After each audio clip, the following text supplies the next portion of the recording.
Hey guys, welcome to stream number 2 here at Mainframe Comic-Con, broadcasting live from Chicago Comics, 3244 West Clark or North Clark Street here in the Lakeview neighborhood of Chicago.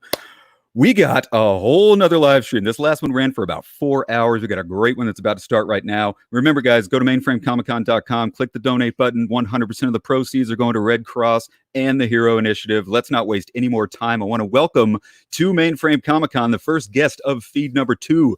I'm so excited for this one. You know her as the original Jennifer Parker from Back to the Future, the lovely and the talented Miss Claudia Wells. Claudia, are you there? There you are. Here I am. I'm so happy to talk to you. Thank you. I'm happy to be here. This is such a fabulous idea you're doing. Thank you. Well, we're having tons of fun doing it.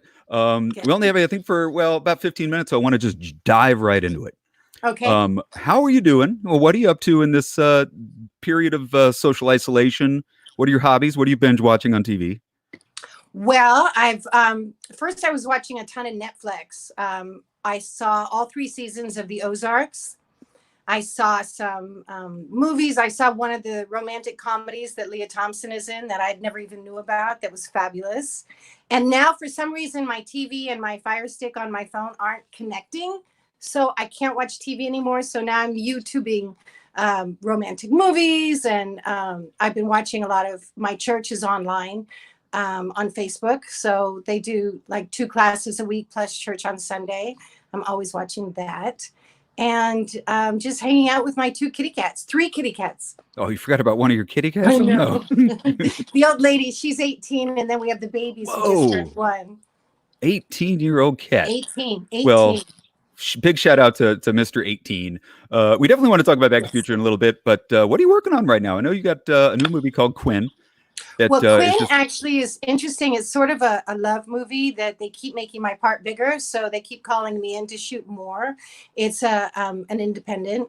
And then where now I'm supposed to be in Miami for a Comic-Con that, of course, was canceled. And in a week or 2, I was supposed to be in the Czech Republic to star in a fairy tale movie where I play the queen. And Donnie Most from Happy Days is in it. Yeah.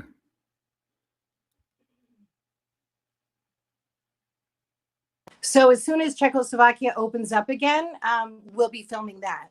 And then it's like 4 different Comic-Cons and appearances that, of course, got either canceled or postponed. What's your convention life like? Like what are fans? I mean, you just flocked with fans. I mean, you have a lot of. I mean, obviously, you do a lot of conventions. I love doing conventions. I love the interaction with fans. I'm always really touched by how incredibly beautiful they are and kind. And, some people will cry or shake, or they tell me that, it's the greatest moment. Even a 5-year-old will say, this makes my life. I mean, well, Back to the Future, it stands past all age groups. It's amazing. I love to travel. I love to be able to bring joy to people, which is so easy just by, loving on people. And it's just a beautiful, unusual, rare experience that I feel very honored to be able to have. Well, we're insanely excited you're joining us here at Mainframe Comic-Con. The comment sections are already lighting up, guys. We are going to answer your comment section questions for Claudia in just a minute. So let's talk a little bit about Back to the Future. Okay. I mean, it's a movie. I love just the stories of the production of the movie Back to the Future. There's so many of them. Obviously, I mean, the Eric Stoltz casting with Michael J. Fox. I want to talk a little bit about your casting experience. How did you land this iconic role? Just kind of let's wind the clock back a little bit, so to speak. I think in a sense it had to have been meant to be, because I screen tested for several Amblin movies in the previous months. So it got down to me and 1 or 2 other girls for Gremlins, Goonies, and Young Sherlock Holmes. So when I went in for Back to the Future, I had one interview with everybody. It was the producers, the writer, Steven Spielberg, the casting people, all of them. And I read with this guy who was on his 11th callback for Marty. And it was just so much fun. I was in there for probably 2.5 hours. And it was just Steven and I chit-chatting and doing the scene again and again and again. They had me do the Leah Thompson scene when she's in the car with Marty and she's drinking and smoking, and that whole scene in the parking lot. and I wasn't allowed to read the script. I found out maybe 2 weeks later I got the part. And then I think maybe a month later, I found out that the pilot Off the Rack that I had done with Ed Asner and Eileen Brennan and Dennis Haysbert was in it. It got picked up for a mid-season replacement for 6 episodes. And they were filming at the same time as Back to the Future. So the producers on the ABC show wouldn't share me with Amblin. I had to then back out of doing the movie. And I'd already done photo sessions with Eric Stoltz because he was Marty. And we talked on the phone as, our characters because he's very method. I actually knew him because we took acting class with Stella Adler together. So at that point, I had to back out from the movie. They recast my part with actually a girl that I used to be in major competition with a lot for parts. And then I did my 6 episodes. Eric Stoltz didn't work out, so they cast Michael in his spot. And I was then available. The girl they recast me as was too tall, thank God. I'm 5'3.5", Michael's 5'4". I got my part back. That's how it happened. Totally meant to be. Okay, well, I mean, I gotta ask the question: what happened between parts 1 and 2? My mom got really, really ill, and there was just a lot of horrible stuff going on in my family. With that, she was dying, so I backed out of everything, and I was just dealing with kind of family trauma. There we go. There you have it, people. The mystery is solved. I understand. I like that I was Jennifer in the first one though, because it makes it kind of special when people are like, "You're my Jennifer." Oh yeah, without a doubt, and it's the better of the trilogy. I mean, it's the classic one that's going to live on forever. Yeah. You also you returned to the character Jennifer Parker in some of the video games. You were in Back to the Future. Yeah. Did you actually I know Christopher Lloyd did some voices, and I think Michael also did some voices in the video game. Did you ever get to? Actually, Michael didn't, but the guy AJ who played Marty was just so good. People thought it was Michael. Did you have a chance to? Did you have a chance to link back up with any of the old cast members, like maybe Christopher? Oh yeah. We would hang out together, and he would start like right after I did, or he'd start before I did. So we would hang out and chat. And I see a lot of the cast members at autograph shows, and we all traveled together. So we've become better friends than we were, and we stay in touch in a beautiful way that way. Lee and I are we're text friends. We went on a walk a couple weeks ago. So Donald, I've dressed him at my store for years now. We met at the 25th reunion party for the first time. And so it's great. In fact, a friend of mine was seeing Crispin Glover yesterday, and I said, send him my love. I went to high school with him. We were in the drama department together. Really? Yes. Claudia, this is insanely informative interview, I gotta say. I'm learning so much. I'm very transparent. Well, I got to open it up to some of these questions in the chat. They're blowing up. First one comes from Matthew Woods, who says, if you had a time machine, where would you go to right now? I get asked that. I have 2 answers to that. One, definitely, I would go back to when Jesus Christ was alive, and I would want to hang out with him and listen to him and rest with him and just really, take in as much as I could in person. And then the other one is I actually am in a really good place in my life where I wouldn't want to go back and I wouldn't want to go forward. I just enjoy where I am right now. I'm just in a really, for years now, a happy, comfortable. I love working at my store. I love traveling. I love the acting jobs that still come to me, and my 3 babies. So I'm just happy. I like life right now. That's the best answer I've ever heard, Claudia. You were just so full of life. I got a million questions I want to go. So let me go to this next one. This comes from Xander Bowie. Writes, such a big fan here. We've met you at Hollywood shows and at your store. You're always so lovely. Is there any question you always get that you're tired of answering? Darn it. I'm actually not tired of any of the questions because they all come in such a sincere way. And the fact that people care about me that I've never met, it means the world to me. I mean, when I go on Instagram or Facebook, I get so many. There's like every now and again, the guy will say, oh, you've had so much plastic surgery. And I'm like, actually, this is just what I look like. This is me. So that's no. But other than, those occasional ones, every single person is so nice, so uplifting, so generous. I feel like I've got a gazillion family, friends all over the planet. So there's no question that I hear too much of because I'm flattered by all of them. Let me ask if you've ever heard this one from Joshua Palace. Hi, Claudia, huge fan. Back to the Future is a timeless classic. Apart from that film, what's your favorite time travel film? You ever been asked that one before? Okay, so that's the first time ever in the history of the world. Congratulations. I have, I saw Star Trek when I was a kid on TV, but that does that count? Yeah, Star Trek, I think it was 4, Star Trek 4, the Voyage No, Home. I only saw the one on television. Oh, okay. In fact, it's funny because I'm friends with Bob Picardo, and he came to my store when for the 50th anniversary of Star Trek, and I said, "Oh, you mean the TV series?" And he said, "Yeah." I said, "You mean the real Star Trek?" No. And he said, "We prefer not to call that the real Star Trek, but that's the only one other than the first one when I was in the 5th grade that I ever saw." All right. Another question from TPAT MC69. What was it like doing 1980s auditions for various TV shows that you appeared on? Funny. Everything was in person back then. So you go to the audition with the casting director, then they bring you in with the producers and the director, then they bring you into the network, which we always called the suits. So they called me Pilot Queen. I did a pilot every year, and everything was personal. And, sometimes the casting directors would already know my work, so they bring me in straight with the directors and writers. I loved it. I love meeting new people. I love doing cold readings. I love acting. So I thought it was a very enjoyable experience. Now with everything being online, I just kind of sit it out. And when people find me and offer me parts, I'm like, sure. Yeah. It takes some of the personal aspect out of it. Yeah.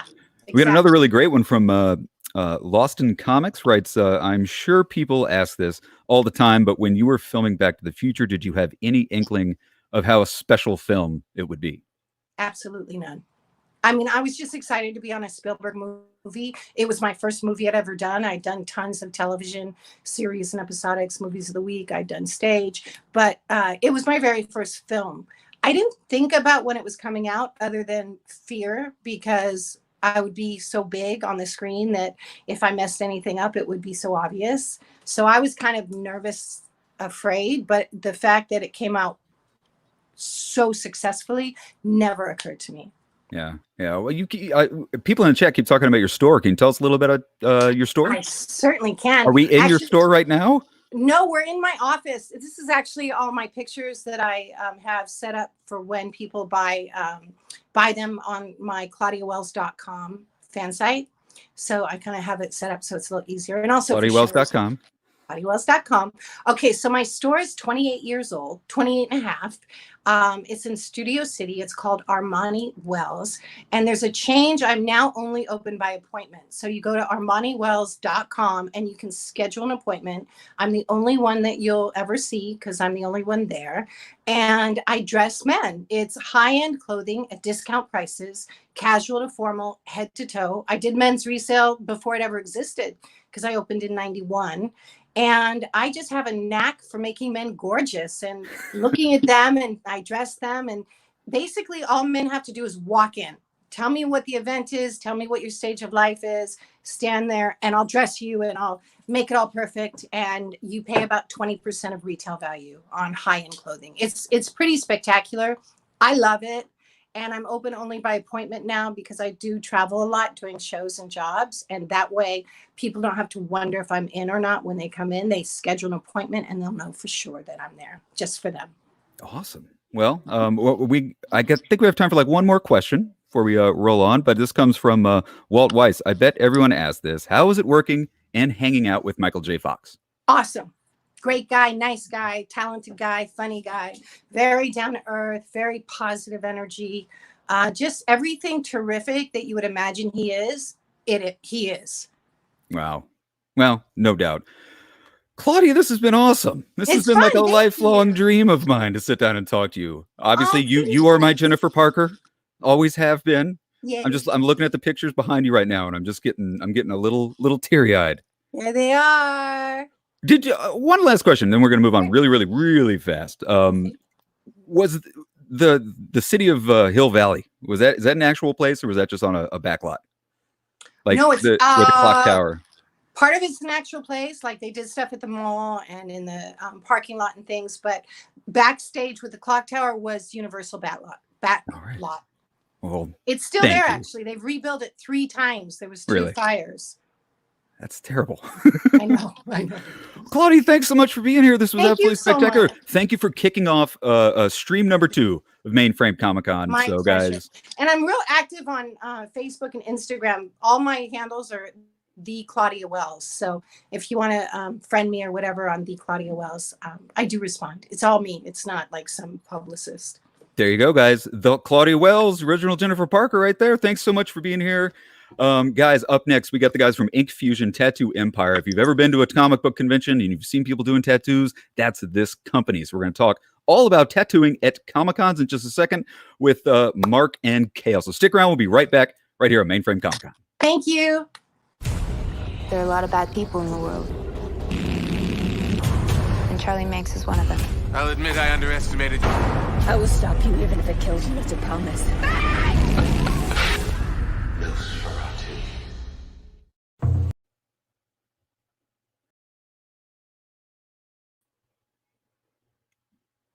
Hey, we're back.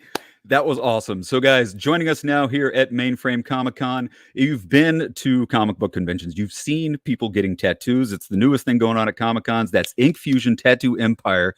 So help us in welcoming the president of Ink Fusion Tattoo Empire, Mr. Mark Draven. Are you there, Mark? There he is. There we are. Cool dungeon, man. That's my that's my dining room, believe it or not. And joining us also, I believe, one of your tattoo artists, Mr. Kale Turpin, is joining us here. Kale, you in? Yep, I'm in. There he is. All right, guys. First question. We got 15 minutes. We're going to rifle on through it. What are you guys up to? How's social isolation treating you? Who's first? Me or Kale? Go for it, Kale. I mean, I'm just homeschooling 2 7-year-olds all week. So that's definitely been an interesting experience. As well as my shop's got 8 guys working there. So they're all clamoring for when we get to go back and what it's going to look like post social isolation as far as our safety standards. Yeah, no, totally. I know here in Chicago, shops are still closing down, tattoo parlors. But Mark, what have you been up to, man? Doing all the things that I haven't gotten a chance to do since we created this damn blasted company. Home projects. I think everything from I hand carried, poured, and mixed 8,000 pounds of concrete the last couple of weeks on my patio, and I'm doing a sidewalk. I'm doing room cleaning. I'm finding all kinds of stuff I completely forgot that I've had for years. So it's kind of like Christmas all over again, but you know, it was always mine to begin with. But yeah, so just pretty much that, cleaning the house, just doing all the stuff that you keep putting off because you're usually packing a suitcase and getting on a flight and going somewhere. We had 27 shows for this year, and we've gotten, we were luckily enough able to do C2E2, and then after that, everything just got shut down. So now it's the hurry up and wait game or just buy to see what happens next. Well, let's dive right into Ink Fusion Tattoo Empire. How did tattooing find its way? Kind of give us the story of how these tattoo booths and kiosks, I mean, you guys are taking over the Comic-Con landscape right now. How did that come to be? How long has it been going on? 2007 is when I first started. There was a show in Orlando called FX. That was my first show. It was just me. You know, people walking by, some tattoo artists, some fans going by and looking at me like it was a sideshow, you know, out of the carny. And we got busy. Like I was booked up pretty quick. And then the next year, I brought one of the guys that worked for me and we got booked up. And then more tattoo artists came by and poked and, you know, pointed and laughed. And then the next year, those guys were set up across the hallway, you know, a different part of the convention center. So I had asked the health department, because we do everything by the book. So everything's inspected, permits are pulled, licenses, all the artists are all certified in bloodborne pathogen CPR. So I had asked the health department how that inspection went. And she's like, what health inspection? Nobody else called for an inspection except for you. So I went home and I said, okay, well, there's got to be a way for this to be done properly, more safely. That's going to, pretty much protect the promoter, the fans, the tattoo artists, and make sure everything's on the same guidelines. So it went me and my employee to Kelly Rogers. He's one of my team leaders. He came on board that next year. Andrea Swab, Jason Lay. Like it went from literally like 1, 2, 12, 14, 18, 24, 42 artists in a very short time. So it's a very large snowball effect. But yeah, it's been going strong since 2007. I mean, it gets bigger and bigger every single con. And just to remind people in the chat, I mean, this isn't just, we're not talking tattoo conventions. We're talking Comic-Cons. We're talking like ACE and C2E2. And you guys were at Star Wars Celebration. Kale, question for you. So somebody is going to a comic book convention. They know Inkfusion's going to be there. How do they go about booking an appointment? How far in advance is it? Can they just walk up? It really depends on the show. Some of our busier shows like Celebration will generally have some artists that will be. I remember my Celebration Orlando a few years ago. I was actually on my way driving to a show in Fort Lauderdale months before Celebration Orlando, and my phone just starts lighting up with emails and emails and emails. I was like, oh, we got listed on the Celebration website. So shows will post us anywhere from a month to 5 months on their website with links to get in contact and look at the artist's work and stuff like that. And that's generally the best idea if you want to get a guaranteed spot. Most artists will ask you to put down a deposit, which will go towards the price of your tattoo. But we also usually have artists available for walk-ups. So if you get there and you're like, oh, they do tattooing here. Usually we have anywhere from 1 to 10 artists, depending on the show, that have left time open just for walk-up clientele. We got somebody in the comments sections from Chris Barrett said, I'm curious, what's your favorite job that you've done? I assume he means one of your favorite Comic-Con pieces. Kale?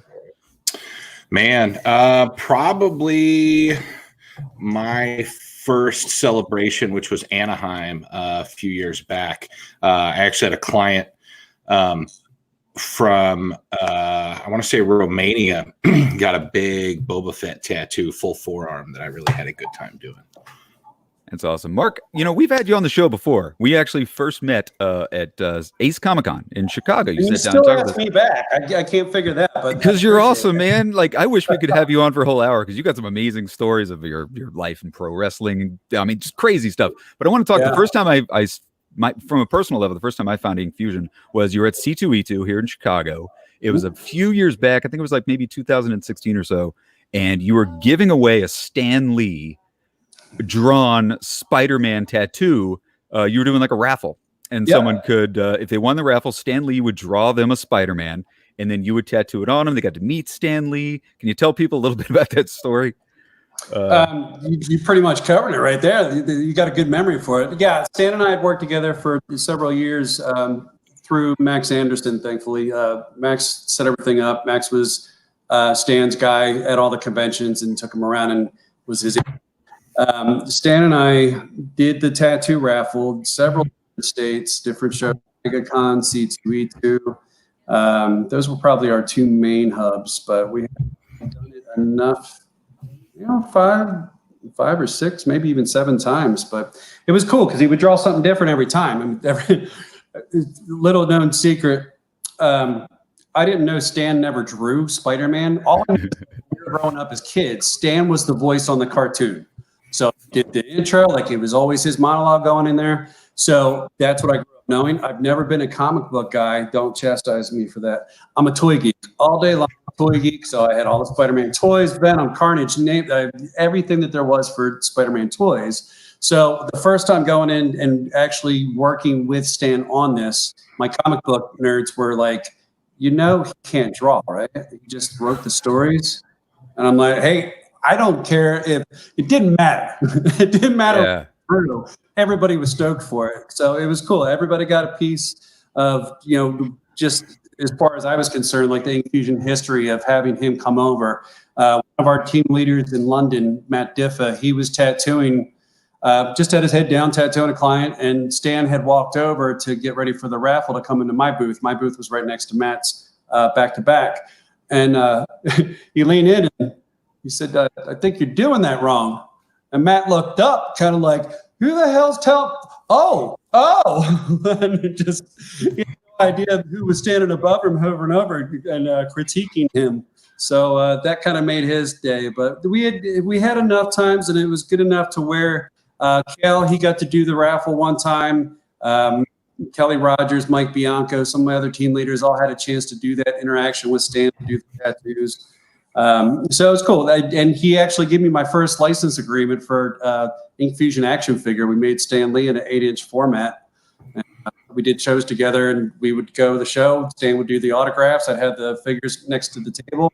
They'd buy the figure, take it over. Stan would sign it, and we did a limited edition. It was only 200 pieces, so it was pretty neat. Yeah, it was pretty clear. I mean, the relationship was there. If you go to your website, like Stan would actually like record YouTube videos for you, record promos and commercials for you. It was pretty clear that he loved what you were doing. It was almost like it was a Stan Lee joint with Ink Fusion. So we're running a little. We had a few minutes left. We got a few more questions in the chat, but I'm curious. Your catalog of artists is pretty massive, Mark. You got a lot of. Do you travel with the same artists? Do you have people that are regional? That do you recruit as you go, or do you just all hop into a van and just hit the road? No, we've got over 200 artists worldwide at this point in the database. So it doesn't mean that all of them can do consistently back to back shows. But say if we have, we've got 3 shows established in London with Reed Pop. So we'll have a UK team over there, and then we'll still bring some of the US artists over. Some of the artists can come. They'll go to as many shows as possible, and then some are at home with 4 kids and a family they have to hunker down with and take care of. And once in a blue moon, they'll be able to escape. So we're constantly taking in new artists. So it's not like a clique where it's just lockdown. We constantly bring in new artists that want to apply in, and we just basically judge it on how long they've been tattooing, the quality of their work, and if they're going to be a family-friendly artist. So they could be an amazing tattoo artist, but if they can't sit, with a family with small children or whatnot across the table and speaking to them and be able to have a rapport with them, then they're going to need to work on that before we have them in. Another big chat here from a fan of yours, Kale. This comes from Aaron Witten. Says, huge shout out to my man Kale. He's working on my Ahsoka sleeve. Yeah, you know who we're talking about? Oh yeah, he's a local teacher and soccer coach. He's one of my normal regular clients. He's a good dude. Awesome, man. Well, I'm just kind of rifling through the chats here. So where can people find more information? And I know we don't know when the con circuit's ramping back up, but where can people find Ink Fusion? We go to inkfusionempire.com. It's the normal website. Our more daily updates is definitely put on our Instagram, and that's Ink Fusion Empire. We've just started up the new page. So if everybody would love to join, come over and join us on the Ink Fusion Empire page, but also on the Entertainment Inc. Mag page on Instagram. So it's a newsstand publication. We had our newsstand issue out, the winter edition, 2019. And we're going into kind of spending this time reformulating that a little bit. And we'll probably go more direct to market instead of newsstands. It's a tough market. Publishing's horrible. But more at the Comic-Cons with that, even maybe some different styles I won't discuss yet. But I can promise you that we're in the works with things. And I got to talk to you, Chuck, anyway, when we get done. I got a couple ideas that you might be interested in with that as well. I got some room left. Ink Mag. Right on. And then the other one is, our main one is the Ink Fusion Empire for Instagram. Awesome. Well, guys, I can't thank you enough. We got the people from CGC waiting to hop on into Mainframe. So Kale Turpin, thanks so much for joining us. Mark Draven, Ink Fusion Tattoo Empire. Did you ever think you would be following the original Jennifer Parker from Back to the Future on a Comic-Con? How cool is that? This close for being one of my clients. Her and I had a great conversation at MegaCon years ago, and she was so close to getting a tattoo. I don't remember exactly why. I think it might have just been a time thing, but she was pretty hectic and busy at the show. But yeah, she'd be great to tattoo to put on my bucket list of different people in the industry that would be cool to tattoo. She was awesome. Well, Mark, thanks a lot. I love your kitchen. Kale, you get to work on your kitchen, man. Thanks a lot, guys. I see Chad's back in the room right now. I came to talk to you, buddy. Oh, what's up, Chad? No, we're getting ready to kick it off. And thank you guys, Kyle, Mark, for being a part of this. And we appreciate you guys coming on. Thank you again. Sure. Thanks for having us. We'll see you guys here. Hey, I think it's time for some comics. What do you think there, Chuck? Let's do it. I see you people can't see this, but I see the letters CGC in the background right now that I cannot wait for you guys to dive into. We've had a ton of fun here at Chicago Comics. I'm going to hand it off to you, Chad. You got Drew, who's going to kind of take the reins for me for a little while. So this has been a blast, guys. Drew's actually going to be taking my spot for a little bit. Oh, okay. So I needed to call in a heavy hitter, and I needed somebody that is going to kick some major butt and start the con off. And I needed somebody with some flair, some pizzazz, and some guns, because I'm not hitting the gym. And a bigger beard. And I needed this guy right here. What's up, Oh Reggie? my God, it's Reggie Collects. How are you guys doing? The legendary Reggie Collects. Oh man, I don't know about legendary, brother. I don't know about balds. Balds, yes. Legendary, I don't know about that one. Hey, Reggie, thank you for coming on. And Chuck, you guys did an amazing job on that first half. Thank you very much. I'm going to go ahead and say goodbye to everybody for a little while. We're going to be back here tomorrow from Chicago Comics. Mainframe Comic-Con isn't over by a long shot. We're going to be doing this all night long. So be sure to, and also tomorrow. So tune in noon Central tomorrow. We're kicking it off again. And Reggie, Chad, Drew, all you guys have fun. We'll be back here at Chicago Comics tomorrow morning. See you later. Hey, Reggie, with that being said, I'm going to hit your banner. And Okay. I'll let you take. I'll just let you take it from here. Okay. You got it. Thank you, brother. Reggie here, your friendly neighborhood bodybuilder and comic book collector, and I want to welcome you to the next segment of the Mainframe Comic-Con. If you have been watching the show over the course of the last couple of hours, you have definitely been enjoying yourself. I know that I have, and I'm expecting the next 30 minutes or so to be as dynamic as the earlier segments have been. And what we're going to do is we are going to spend a little bit of time talking with two guests, and we're going to spend this time talking about all of the announcements that have been made by CGC over the last couple of weeks with regard to these in-house signature signings that they're going to be doing. And we're going to be looking at two sides of the coin. We're going to look at two sides of the coin. First, I want to welcome to the show Brittany McManus from CGC. Brittany, how are you doing? Hey, I'm so excited to see you, even though it's virtually, and I'm just stoked to be here. Look at that background. How cool is that? Thank I you. need something like that. That is awesome. I did not expect that. Well done. I actually was talking about your backgrounds on all of your broadcasts, and I was like, he has the best background, and I don't know what I'm going to do from home to one-up it. I only have like 3 graded books, and it's not going to compare to what you have, so just wheeled in the TV and got the logo up. That is fantastic. I need to do something like that because that is, I need like a big Reggie Collects behind me or something like that. That is very cool. Your background is amazing as it is. Thank you very much. It is good to see you again. And I also want to welcome the other side of the coin, the creative side, Mr. Clayton Crane, the very talented Mr. Clayton Crane. Welcome to the show. And you see I have this black background.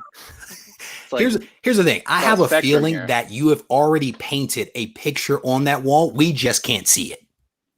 yeah, it's one color. It's beige. It's I had an opportunity to watch one of your videos recently, and you were doing this sketch for Walking Dead, and you were just moving your hand over the page, and you were describing what you were going to do there. All I saw was a white piece of paper, and you saw a fantastic sketch that you ultimately brought to life over the next like 50 minutes as I watched it. It was very, very impressive. Yeah, same thing happened when the guy came over to mark my yard for us building a fence, and he used this stick to draw on the ground. I'm like, that was amazing. I was very impressed. And I was telling him, like, and he's like, well, that's what you get for 4 years. I'm like, yeah, I guess There you go. Did he know that you were an artist? Did he have any clue that you were an artist?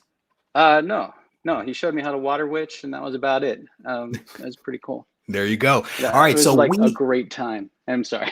That's all right. That's all right. So we are going to spend about 30 minutes or so talking about all of these in-house signings that CGC has announced over the last couple of weeks. And I'm going to be honest with you. It felt, Brittany, like every single day you guys were making another announcement, and it was really impressive to see. And I'm curious, are these in-house signings going to be similar to the one that was done with like Todd McFarlane when he was roaming the halls, making all these funny, Instagram stories?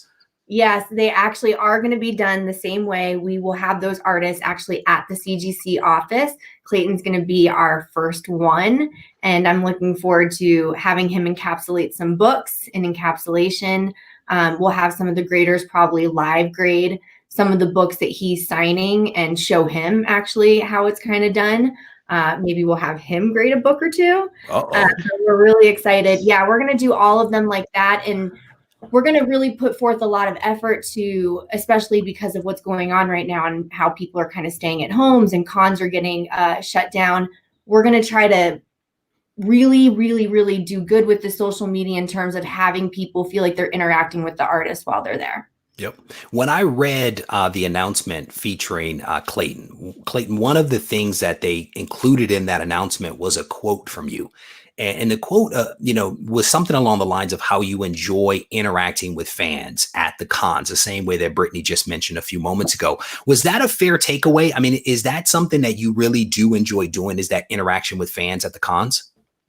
Well, being there, in my regular life, no. With just regular people, not at all. But it's easier when you're at a con, and if you're going to be there, I do enjoy it, because just people are usually rarely does anybody get in line to just dog me, So so it's usually upbeat and it's pleasant, and we're all having a great time. And when we talk about artwork, and when they're asking me about my artwork, and they tell me, "Oh, I love your work," it's like I take it personally, but I don't take it. I take it as they just want to tell me. They want to tell the artist, and so it's more for them. Yeah, for most of it, and that when we talk about the artwork, it's mostly I just want to, give them more information if they're willing to listen. I think part of it is the experience of it all, right? The opportunity to actually meet you, to engage with you, to give them some feeling of how your art makes them feel. And so I think if you're receptive to that, that makes the experience much more rewarding for the person that may have just waited a couple of hours in line to meet you. So I think that that's a great point. And to Brittany, it sounds like that's what you guys are essentially going to try to create, but doing it via social media because of the environment that we're in right now. Is that fair? Yeah, I want to try to have a lot of really personal touches where I'm going to use Clayton as an example since he's going to be the first one coming in soon. The guinea pig. But where we can call out the person whose book he's actually signing. Like, oh, I have Reggie's books right here in front of me. Reggie, thanks for sending in your Venom. So excited to sign it, and kind of try to randomly do little personalized touches so people really feel like they're kind of getting the experience of being there with him in person. That is very cool. I'm curious. You touched on this just a moment, but I'm curious whether what CGC is doing right now with these in-house signings, has this been part of the plan all along, or is this something that you guys have decided to do because of what is happening in the world as a whole right now? We certainly had plans to continue doing some signings similar to what we did with Todd McFarlane, but with everything that happened, we decided to just go ahead and full steam accelerate that plan. Yep. I think originally we were going to have maybe 3 signings, in-house signings a year, and now with just the environment being what it is, and with we don't know when shows are going to happen again. There are some scheduled for later on in the year, but I think there's still a lot of unknown out there. And this will, A, give people a way to get their book signature series, B, give the artist books to sign, and everything can be like a one-stop shop. It comes into CGC, it gets stored in our vault until they're signed by the artist, and then it goes literally from the artist into the grading room and back to the customers, while we provide kind of like an entertainment where people get to interact with the artist while they're there. We had wanted to do this, but it was going to be kind of a slower rollout, and just given what's happened, we've just decided to accelerate everything. Right. And I'm curious to that point of all the cons being canceled. Clayton, how many cons do you do on average per year? Well, average 3 years, it was probably maybe 3. Okay. But the last 2 years, I'd been doing so many covers mostly with like Scorpion, Frankie's Comics, and Black Flag, that I decided to. It just made it. I thought, well, I'd go around for a couple of years and do a bunch of cons. And last year, I think I did 14, 15 cons. Whoa. Were those all in the US? Yeah. Okay. Yes. That is a lot of cons. That is a lot. It was exhausting. And by Boston, I was wondering why all these people kept coming back every weekend. I was like, what's going on? And I was in a little bit of a weird world, you know, because every weekend you see people having a great time, just dressing up, and it took me a moment to realize I was in a different town, you know, because it was, you know. I think Brittany and I both know a little bit about that. We are both marketers, and I can tell you for a fact that I have woken up in hotels and not remembered what city or what hotel I was in. So I know that feeling. Yeah. You know, Britt, how many cons did you do last year? Last year, I probably did the same amount, probably 15, but there was a year, I want to say in 2015, where I think I went to like 38 shows that year, just that year alone, which is crazy, but I that is love a it. lot of shows. I do like it. I like to travel. I think I like interacting with customers. Yep. I'm a people person and I like to talk to people, so I don't mind it. And you forget, I met you. So everything you just said is true. It is all true. So I'm curious. It just occurred to me that we've kind of gotten into this conversation. We've talked about Clayton and him being the first one that is actually going to do one of these in-house signings. I am a little remiss in the fact that I did not ask you about all of the other individuals that are actually doing some of these signings in addition to Clayton. Can you give us a rundown of everyone that is basically signed up? Yes, currently the private signings that we've announced. So it's going to be Clayton Crane. We will have Scott Snyder, Tom King, Frank Miller, Donnie Cates, and Ryan Stegman are going to be signing together, and George Perez. There we go. That's an impressive rundown right there. And we have a bunch more actually that we're going to be announcing here soon. So wait. There's more that are coming? Yeah. I guess it's a little bit easier if the artists are going to be willing to come to you. I think that's pretty cool. I mean, it goes both ways. We want artists to be willing to work with, but CGC also wants to accommodate the artist as well. You know, we want to bring them in. We want them to have a great experience signing with us.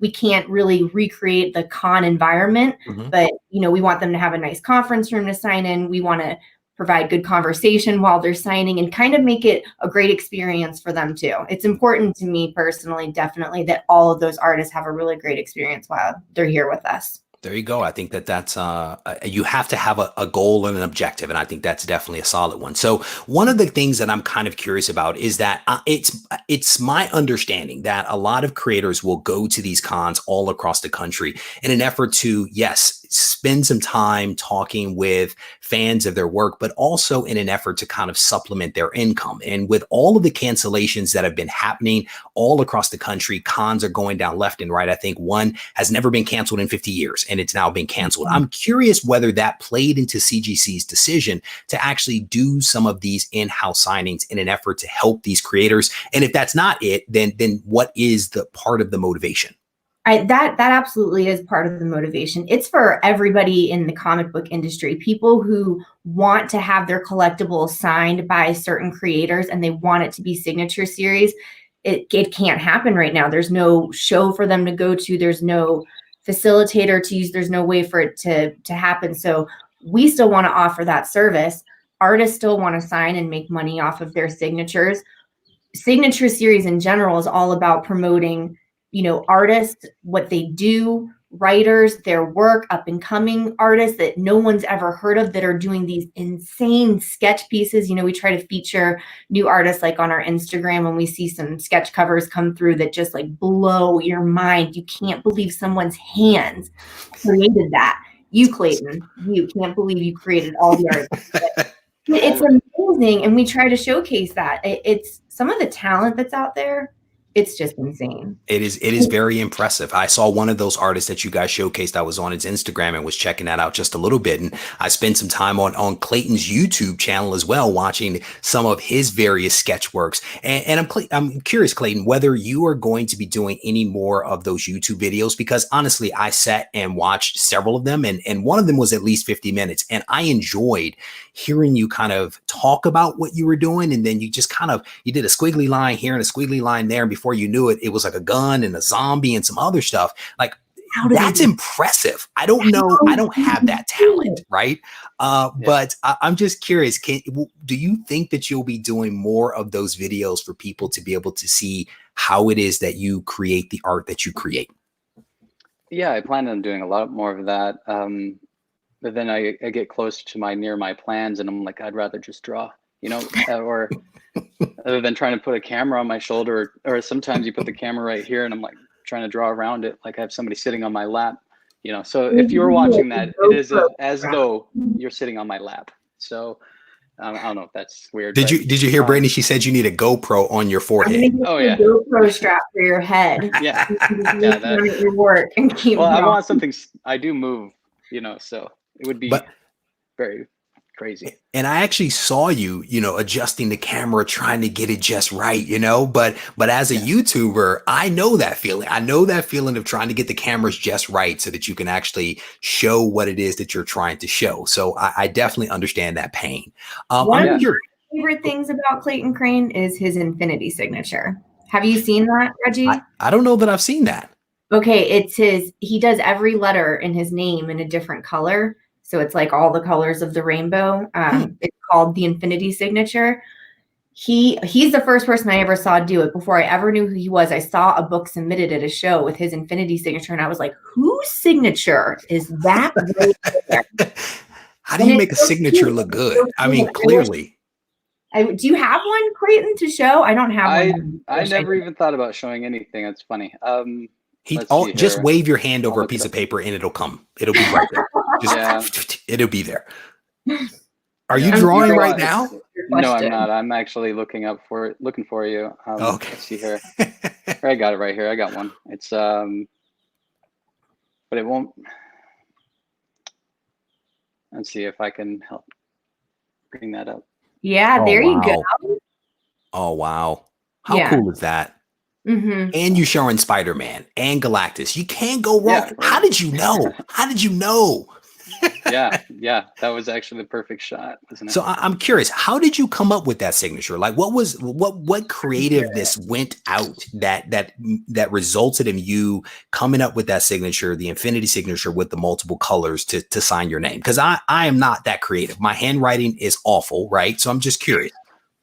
Well, I'll take full credit for it, but it was mostly due to everyone else at the con too, because I was doing a lot of I think C2E2 of 2018 or Orlando, somewhere in there. We were doing so many signatures and some people want 2 colors, and and then it would be like, oh, can you do 3? And then it was over time, like, I could probably break this signature down into 6. I could do 7, because it was, at first it was, you write, it's Clayton Crane.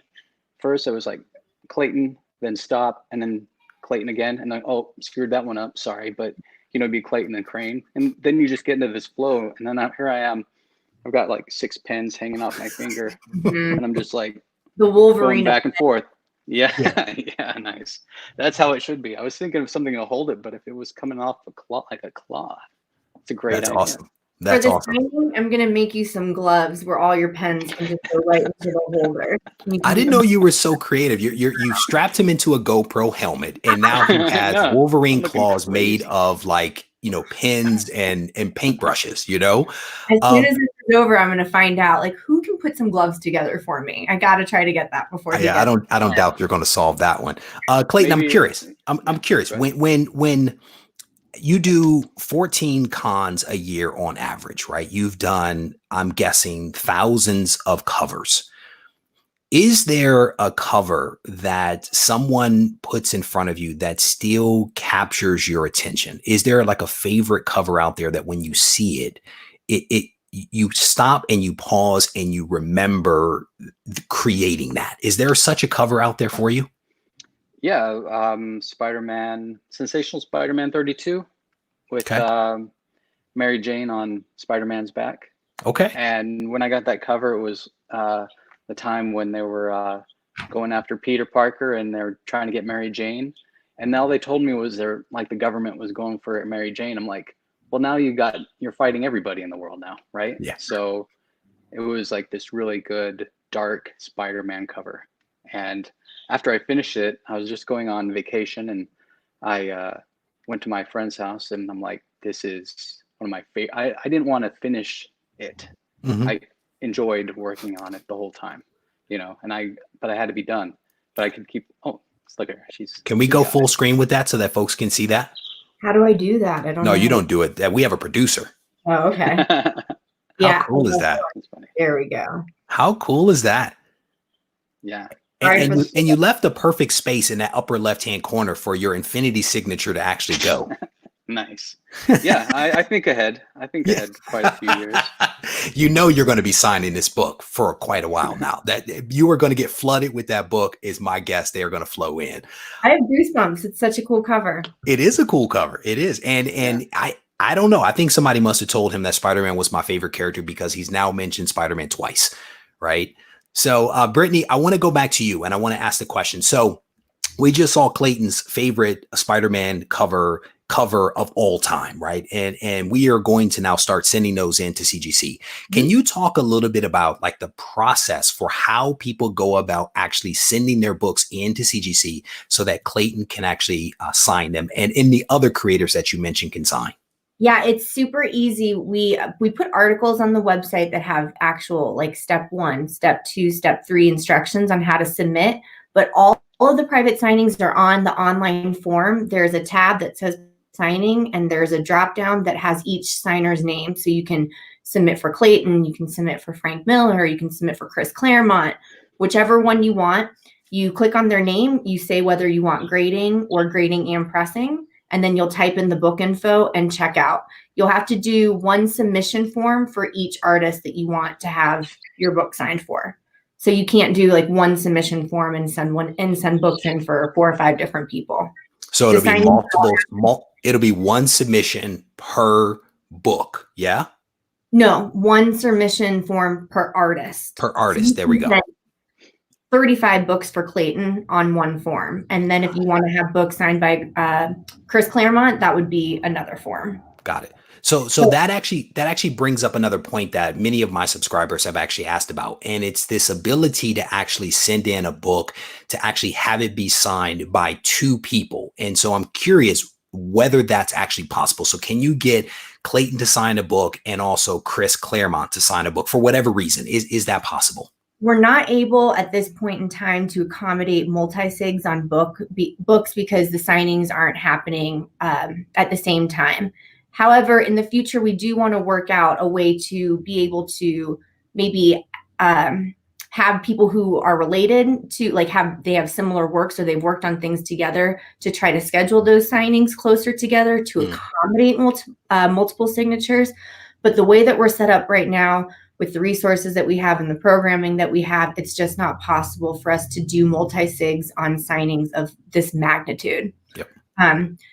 So many people have asked about it, just like you mentioned that they've been asking you. They've been reaching out to us too. So we recognize that it's something that we have to work towards for the future to kind of get the optimal amount that we can get out of these private signings. Yeah. And I think you guys have done a fantastic job of getting all of these lined up and trying to do the best by the creators in the time that you have. So, and I think there's always room for improvement as you guys continue to do those into the future. And to your point, you guys are going to be announcing some others down the road here. So maybe that's an opportunity to kind of do it. And I want to ask one other question because again, these are questions that folks have actually been asking me. Let's say that I have a book that has already been signed by the writer, and I want to have Clayton actually sign it as well. And it's already a yellow label. I can send that book in. You guys can crack it. He can sign it. And then I can still keep that yellow label, correct? Absolutely. 100%. And it's the exact same process that you go to the website, cgccomics.com, you plug in that information, you bundle the invoice, if you will, with that book, and you send it in. Yes? Yeah, if you have a book that's already holdered, there's an option on the website when you're entering in your book info that says resubmitting, and you can put your certification number right in that line. That certification number holds all of that previous signature data. So whoever signed it first, whatever date they signed it, all the graders' notes, everything's tied to that certification number. So when we crack it out and then Clayton signs it and it gets regraded, it keeps all of its previous data with it as well. Got it. And then kind of sort of a question for the two of you. Let's say that someone wanted to actually send in a book and they wanted to have Clayton do a signature and a remark. Is that possible? Like, or is it just signatures that the creators are able to do? CGC is only guaranteeing that they'll get the creator's signature on all the books. Okay. Each creator, and I'll let Clayton answer for himself as well. Each creator is different. Some people love drawing little remarks. Kevin Eastman, he's a great example. Whenever he just feels like it, he draws a turtle head. Like you might just go up for a signing and get a remark. Just a random turtle head. Okay. Well, some people, they don't like remarking. So we say it's the artist's discretion, basically, whether or not they want to do any kind of remarks. And we have been telling customers, like, you can write a note on your window bag saying like, hey, draw a little Venom head or draw this or that. And if the artist wants to, then by all means, we're going to let them, but we're only guaranteeing the signature. I know that Clayton's mentioned though, that he wants to stoke out some people and maybe draw some cool stuff. I'll let you answer that. Clayton, what say ye? Yeah, it's it sounds fun, but it's in that scenario, it would just have to be fun ones, because it would just be us having a great time and then drawing here and there. If we're going to CGC and it's like, if we're drawing for a few hours, signing for a few hours, then yeah. Because we talked about doing the infinity signature on there, but it'd be too difficult with multiple pens. And so maybe we'll just do some, random infinity signatures here or there, or, throw a gift towards people, here And I there, think just make people it fun. understand that, man. If anybody watched any of those videos with Todd McFarlane, the number of books that you are probably going to be signing is going to be overwhelming, right? And trying to do remarks on everything and custom signatures on everything, I can understand why that would be a challenge. And I think people will get that as well. But, if someone were to throw a bone, I don't think that anyone would complain about that if they were able to get a really nice remark from you. But very cool stuff. And we are getting close on time. I honestly could continue talking to you guys for a while, but because I want to be respectful of the other content that is going to be coming up, I want to give each of you an opportunity to maybe make a couple of closing remarks. Brittany, we're going to go to you first. Is there anything else that folks out there need to know about these signings that you guys are going to be doing, or anything in the future that they should be aware of? Please.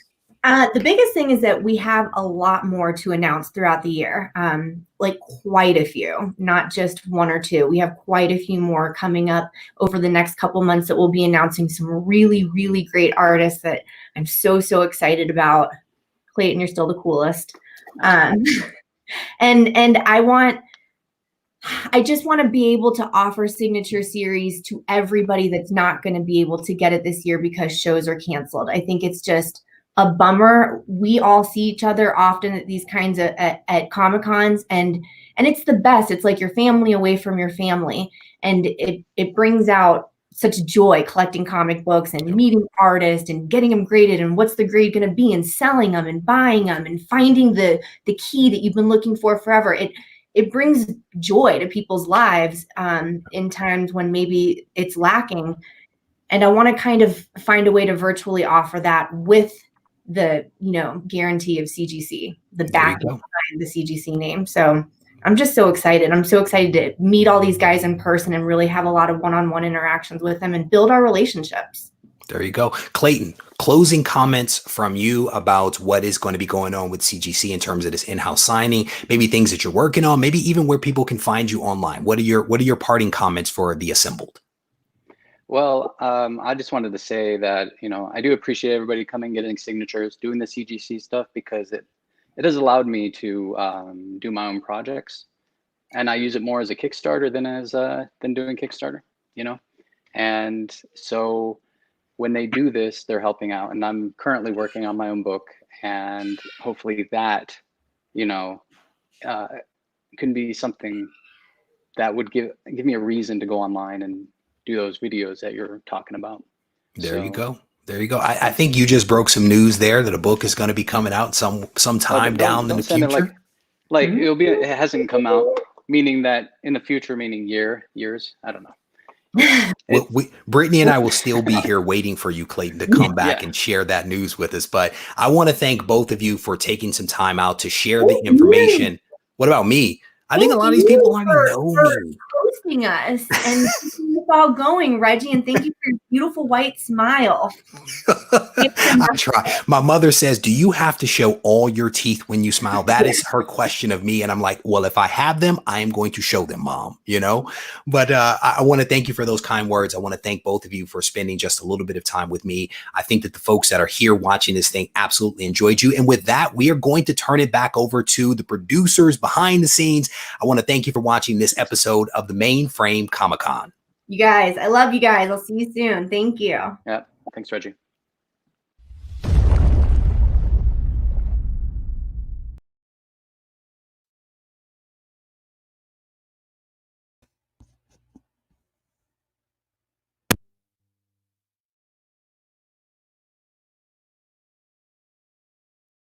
What is going on, people? We are live, Mainframe Comic-Con.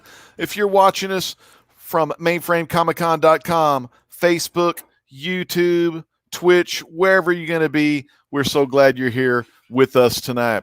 You know, we've been doing a series here on Mainframe Comic-Con where we've been going to local comic book shops virtually from your house. You're going to be in a comic book shop here in just a few seconds.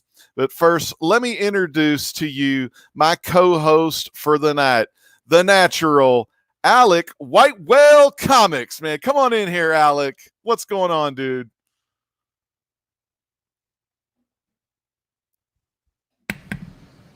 I hear you now, man. What's up, man? What's going down, man? So good to see you. Well, you know, Alec, tonight we have one of your comic shop folks coming in tonight. Am I right? Sure do. Let's bring them in right now. All right, here they are. Coliseum of Comics. What's going on? Ooh, hey, guys. How are you doing today? Dude, we're doing awesome. We didn't know we was going to get Hulk up in here. Oh, this is not the only Hulk we have here. We also have a Red Hulk here as well. Yeah. Thunderbolt getting some love tonight here at Coliseum of Comics. If you're in the Kissimmee area, we have something special coming soon, a new addition to the Hulk family, so keep an eye out for that on our social media. Oh, that is so cool. Well, tell us about yourself. What is your name, sir? So my name is Billy. I'm actually the director of store operations here for Coliseum of Comics. Today, we're actually in our Kissimmee location. We are one of the largest comic book retailers in North America. This is actually our largest location that you're seeing right now. Goodness, that is so freaking awesome. I know 8 stores in the Florida area. That is amazing. I tell you, I was going to say, you got Thunderbolt and you got old Banner there. You got to watch out. But, you know, the great thing is they're guarding the doors, making sure people pay for those items. That's exactly it. Absolutely. We do. As you mentioned, we have 8 stores. We've been in business for 37 years. We stretch from the Tampa Bay area all the way to Jacksonville. So from Central to North Florida, if you're looking for comics, we've got you covered.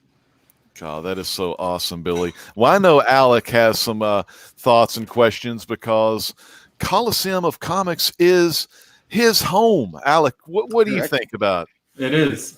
So I actually work for the warehouse for Coliseum of Comics right now. Well, not right now because of the quarantine, but presently that is my job. And the stock that they have is just incredible, from new issues to back issues to statues to games. As you're seeing as they walk around the store, it's really quite remarkable. But what I'm kind of curious is what you guys are doing right now during this quarantine period to help fans get a hold of some items. We actually have a lot going on. I'm glad you asked that, Alec. We have our concierge service. you can actually make a virtual appointment to tour the store with us, similar to what we're doing right now via Zoom. You can do that at Coliseum of Comics. You can also just give us a call the old-fashioned way. Is it okay if I plug the phone number? Absolutely. We can put it in the chat too if you want.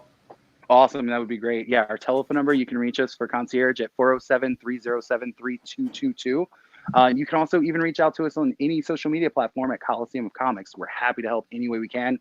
We're doing shipping. $50 and over is free. Otherwise, it's $5.99, but we will ship almost anything to you wherever you're at. God, that is so amazing. Let's see, like, do you ever have any of those folks that come in and they're looking for those Holy Grail CGC, those graded books, those big boys? So we don't carry a lot of graded books. We look at comics as a very hands-on medium, but we do carry a lot of key issues. If you guys want to follow me, I'll give you a look at some of those key issues. Man, those key issues, I know a lot of folks in the comic book community love the keys and loving first appearances and all the good stuff. We have some people in the chat actually making requests already. We got Comics Just Explained saying, I need a Batman 15. I don't know from what series, but we can find out. And Cat Run Figures says, does he have Starfire goodness? Starfire goodness. We can definitely check into that for you guys. Like I said, if you want to reach out for concierge online, we can check our stuff. We do have 8 stores, so we have a pretty big well to pull from. I didn't bring any of those specific books today, unfortunately. But if you take a look at what we do have here for you, we've got First Poison Ivy, First Justice League, First Green Lantern. We also have ASM 300. Early Spider-Man, early Fantastic Four, first appearance of the Ant-Man. We have some pretty big heavy hitters. But if there's something specific you're looking for, as Alec mentioned, he's one of our warehouse employees. We have a warehouse to pull from. We have 8 brick and mortar locations that we can pull from. So if there is something you're looking for, please reach out. We can probably fill those requests some way.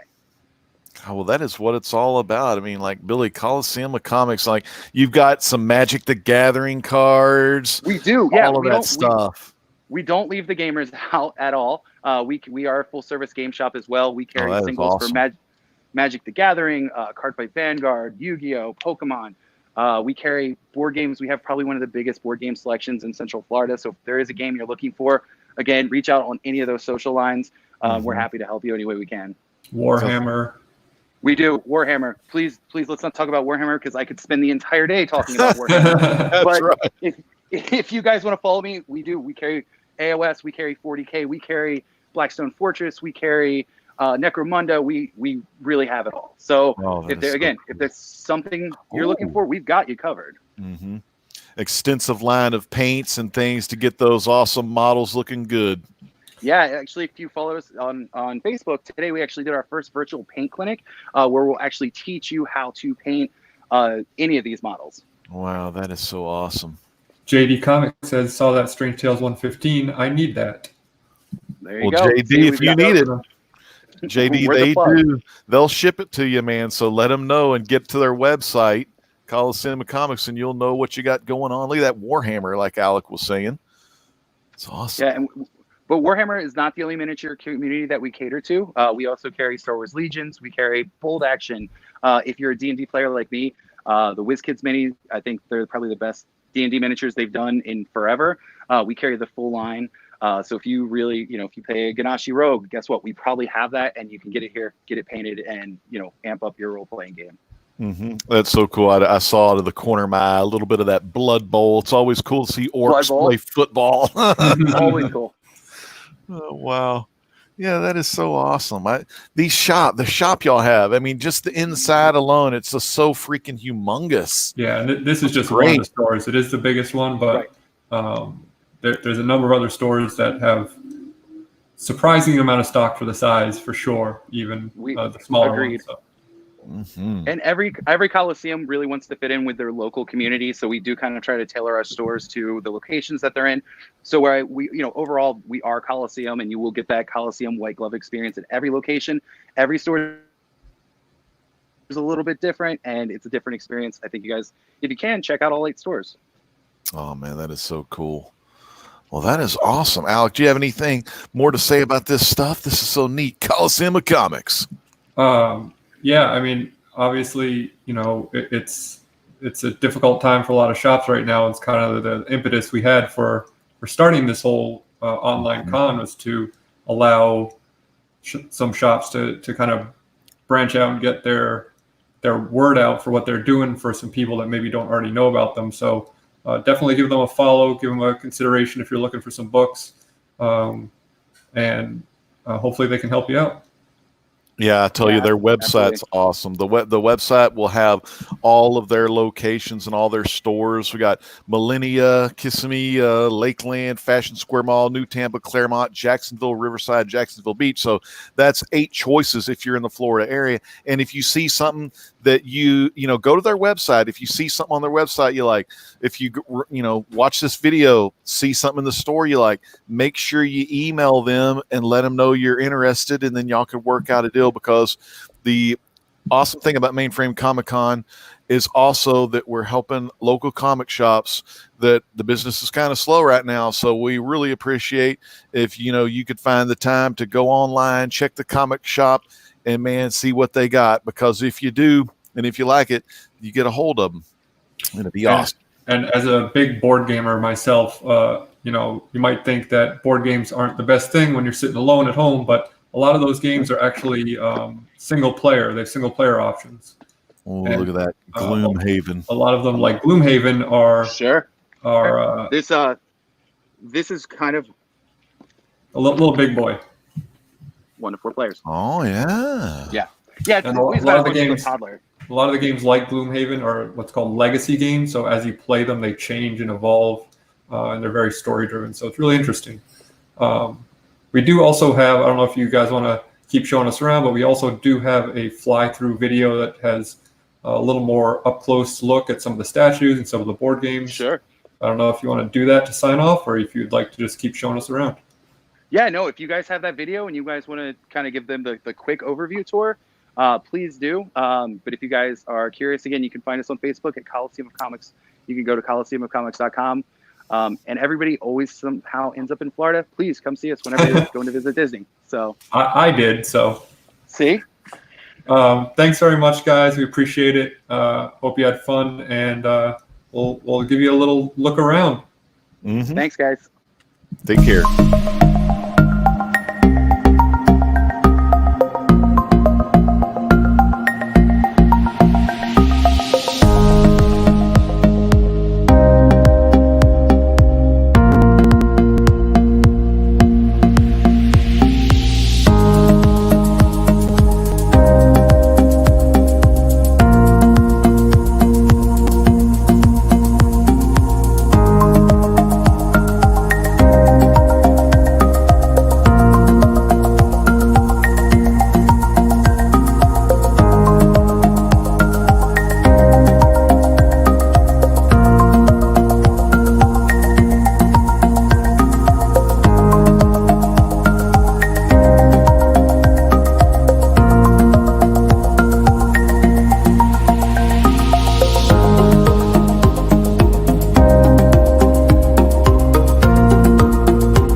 Oh my God, what a wonderful shop we just got to look at there, Chad. This thing has been crazy, hasn't it? Yeah, but you know what? I think it's time to bring on somebody else. I mean, we've had celebrities, we had comic book shops. I think it's time to bring on a publisher. What do you think? I think it's time to bring on one of the hottest indie publishers that is in the game right now. It's some fantastic books, some fantastic creators, and I can't wait for them to show us a little bit of what they have in store. Chad, take it away with Ahoy Comics. Well, I'm going to start off with Stuart Moore. Hey guys, and then Stuart, I'm gonna jump out of here and bring everybody on for you. Okay, man? Sounds great. Hey, man, I love Chad's house. There we are. Wow, this is weird, isn't it, guys? Yeah. Welcome everybody. Hey. Wow, it's great to see all of you. Likewise, miracle of technology. Tom, are you tired already? You leaving? No. Okay. Oh my God, Tom, get a haircut? I did. I got a haircut for it's my COVID cut. COVID. I got to give a quick funny story. The first time we had Tom on was about a year ago. He actually was on our show. It is a puppy. It's my new rocket. And we actually had to give him. You're lucky, Richard. I am. I'm very lucky. We had to give him his questions through a cell phone.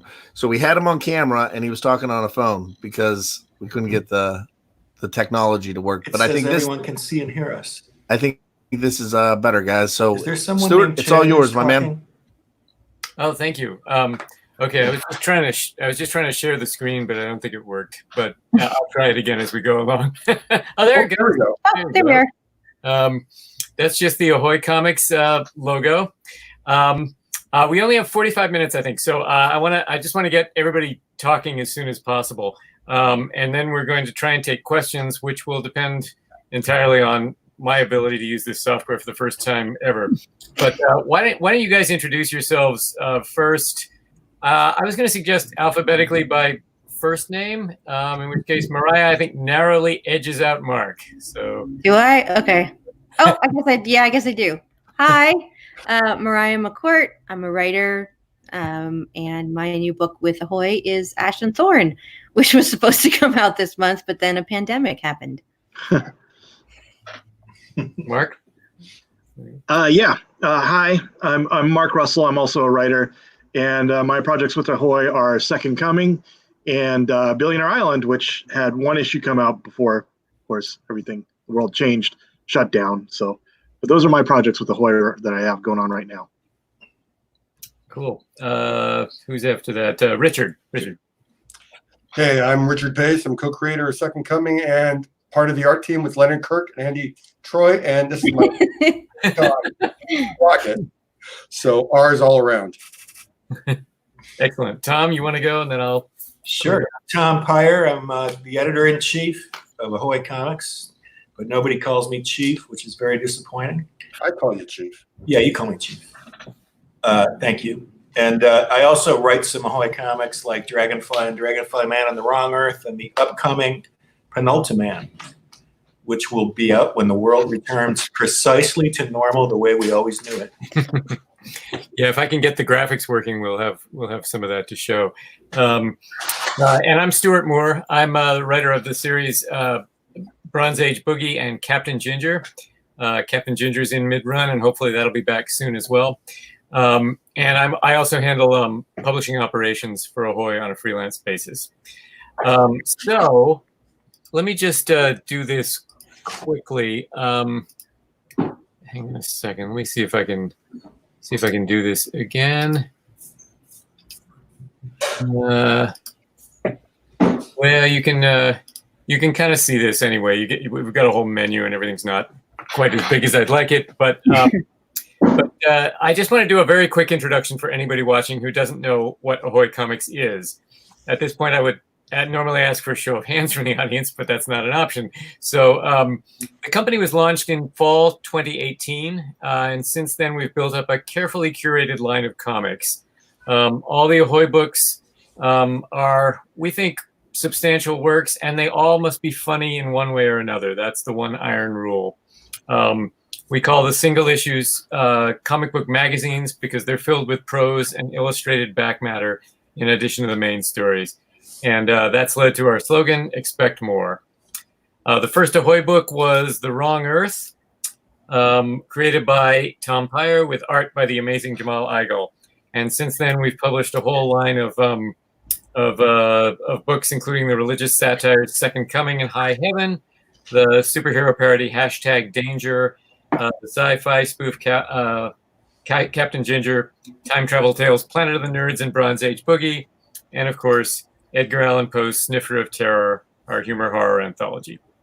Now, a word about our publishing plans just quickly, because I'm sure that will come up. We have not made a lot of announcements lately because Ahoy is right in the middle of considering a variety of different publication options in the short term. Obviously, this is a challenging time for everyone, but Ahoy is proceeding full steam ahead producing the books. And I can say with confidence that everything we discussed today will be serialized in one form or another and will be printed in trade paperback editions. I can't be more specific than that, but we hope to have more concrete plans to announce within the next 7 to 10 days. So with that, let me throw it to the various panelists. Why don't we start with Mark? You're here to discuss 2 books, Billionaire Island and Second Coming, which you created with Richard. Why don't we start with Billionaire Island, and we can work Richard in later. Ahoy released 1 issue of this before the world stopped. What can you tell us about it? Yeah, ironically, it's about the end of the world. It's about billionaires sort of escaping to their own sort of private island to wait out the end of the world and hopefully come own it afterwards.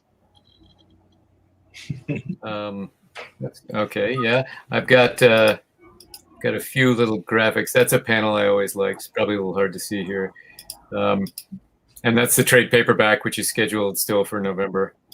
Yeah. This is a cover that not many people have seen yet, I think, by Steve Pugh, which is quite a nice one, I think. Yeah, in a lot of ways, it's about the consequences of giving all the world's resources to people who don't have any incentive to solve its problems. It's like we've been, I think, sort of indoctrinated as comic book readers to think that like billionaires will be like Tony Stark or Bruce Wayne, or they will use their fortunes then to help us. They will, clean up the streets and create technologies that will benefit us all. Whereas in reality, it's just much more cost effective and easier for them to, build their own sort of Goldfinger mini shuttle and break off and leave the rest of us behind, which is more like, well, I think we see that happening now, or even during the COVID-19 pandemic, they're all heading for New Zealand in their underground bunkers or sheltering in place on their, $200 million yachts. Yep. Well, all right. Now, I do want to talk. We can go back and forth and get a little crosstalk going at some point, but I want to just cover the books quickly. Second Coming was in some ways a book that leveled Ahoy up a bit. You and Richard want to talk about how all that went and what plans you have for season 2? Sure. Why don't you start, Richard? Well, I just got Mark's script for issue 9 right now. So if anyone's wondering if Second Coming's done, it obviously isn't. And it's brilliant. I think so far everything in the second arc is a step up from the first arc, and I think Mark would agree. I feel that he's getting to do now the things that you can't do until the story's in motion. And I feel like sorry, I'm going to just butt in for a second, but yeah, the first arc, which I'm very proud of, was more of a sort of a car chase. It was all about like getting the plot out there, getting the premise, so that people were familiar with it. And the second passel of 6 issues, we are able to sort of explore the world a little more, to talk about the to spend more time with the characters and to develop it. So it allows the commentary, I think, to really sort of take a greater shape than it was able to in the first story. The first 6 issues, because we're so focused on telling the story. Mm-hmm. That's all. That's all there is. I agree that the second arc stories are even better. I mean, and they were awfully good to begin with. So. And we're also getting to do things a little differently visually. I mean, issue 7, I don't think it's a bit of a spoiler. I think everyone knows I lay out the whole book and then I draw and finish a chunk, and Lennon Kirk and Andy Troy come in and they finish a chunk. Because of the way Mark put together issue 7, it's all Leonard doing finishes over my layouts, and it's one of my favorite issues. I mean, I was so jealous that Leonard got to draw this, and it's just, I think it's, even though I'm really looking forward to working on 9, I think there's some great stuff in 9. I think right now 7's our high point in terms of like Mark's story. 7 is the first of the second run, right? Yeah, issue 7. Yeah. The next trade, first issue of the next trade, and I'm pissed off that I'm not the guy who drew it all. So it's gorgeous. I'm just really excited to keep working on this. It's the way Mark's expanding the avenues of what we're drawing. It's never going to be the book people think it is. It never was when people were protesting it, and it's going to even be less so. It's going to be more interesting, more funny, more thoughtful, more expansive on what the world's about and how people are relating to it than it was in the first arc. I'm just really excited to be a part of it. We got a little comment in the comments saying, "I like you, Richard, just because you have a puppy." She had a rough day. She's a nervous little dog. She's only like 3 months old, but today a giant dog picked her up in its mouth. Just out of nowhere. But she is like still a ball of nerves. So that's why I'm not doing this to get chicks. I'm doing this because she really can't not be in my arms right now. All right, well let's move briefly to Mariah. It's good to see you. Yeah, it's good to see you guys too. And the first issue of your book, Ash and Thorn, is currently stuck in the Diamond Warehouse, which is a bad place for such a good book to be. Yeah, well, I don't think any of us suspected this was going to happen, although I am kind of amused at how many of the projects we're all talking about have some kind of end of the world scenario in them, since Ash and Thorn does too. So it's just sort of funny the different takes on that we've got going. That's true. Yeah, I mean it's Ash and Thorn is such a it's a funny book for Ahoy too, because I know it's not as like overtly funny. But there's a lot of humor from the situation, and I guess little old ladies having to suddenly save the world is kind of it's kind of relevant right now. It feels like I feel like everybody's having to rally, and that's definitely how I've been feeling since this whole thing started. So I hope when people get to read it, it's something that's a little hopeful and escapist without being too on the nose. Yeah, because this is just such a weird situation to be in, but it's good to see all of your faces. I only get to see my immediate family right now, so which is lovely, but it's nice to see other human beings sometimes. Yeah, I seem to have lost the ability to share graphics, so I'm having a little trouble with showing the. Oh wait, there. Oh, here we go.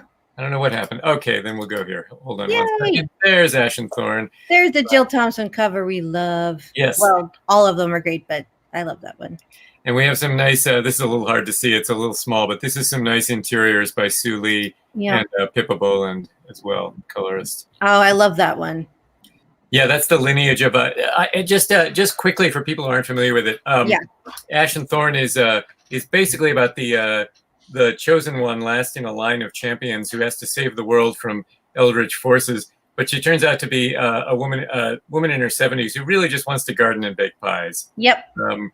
It's not at all subtle reference to the Buffy chosen one teenage usually hero and having to that's my favorite cover.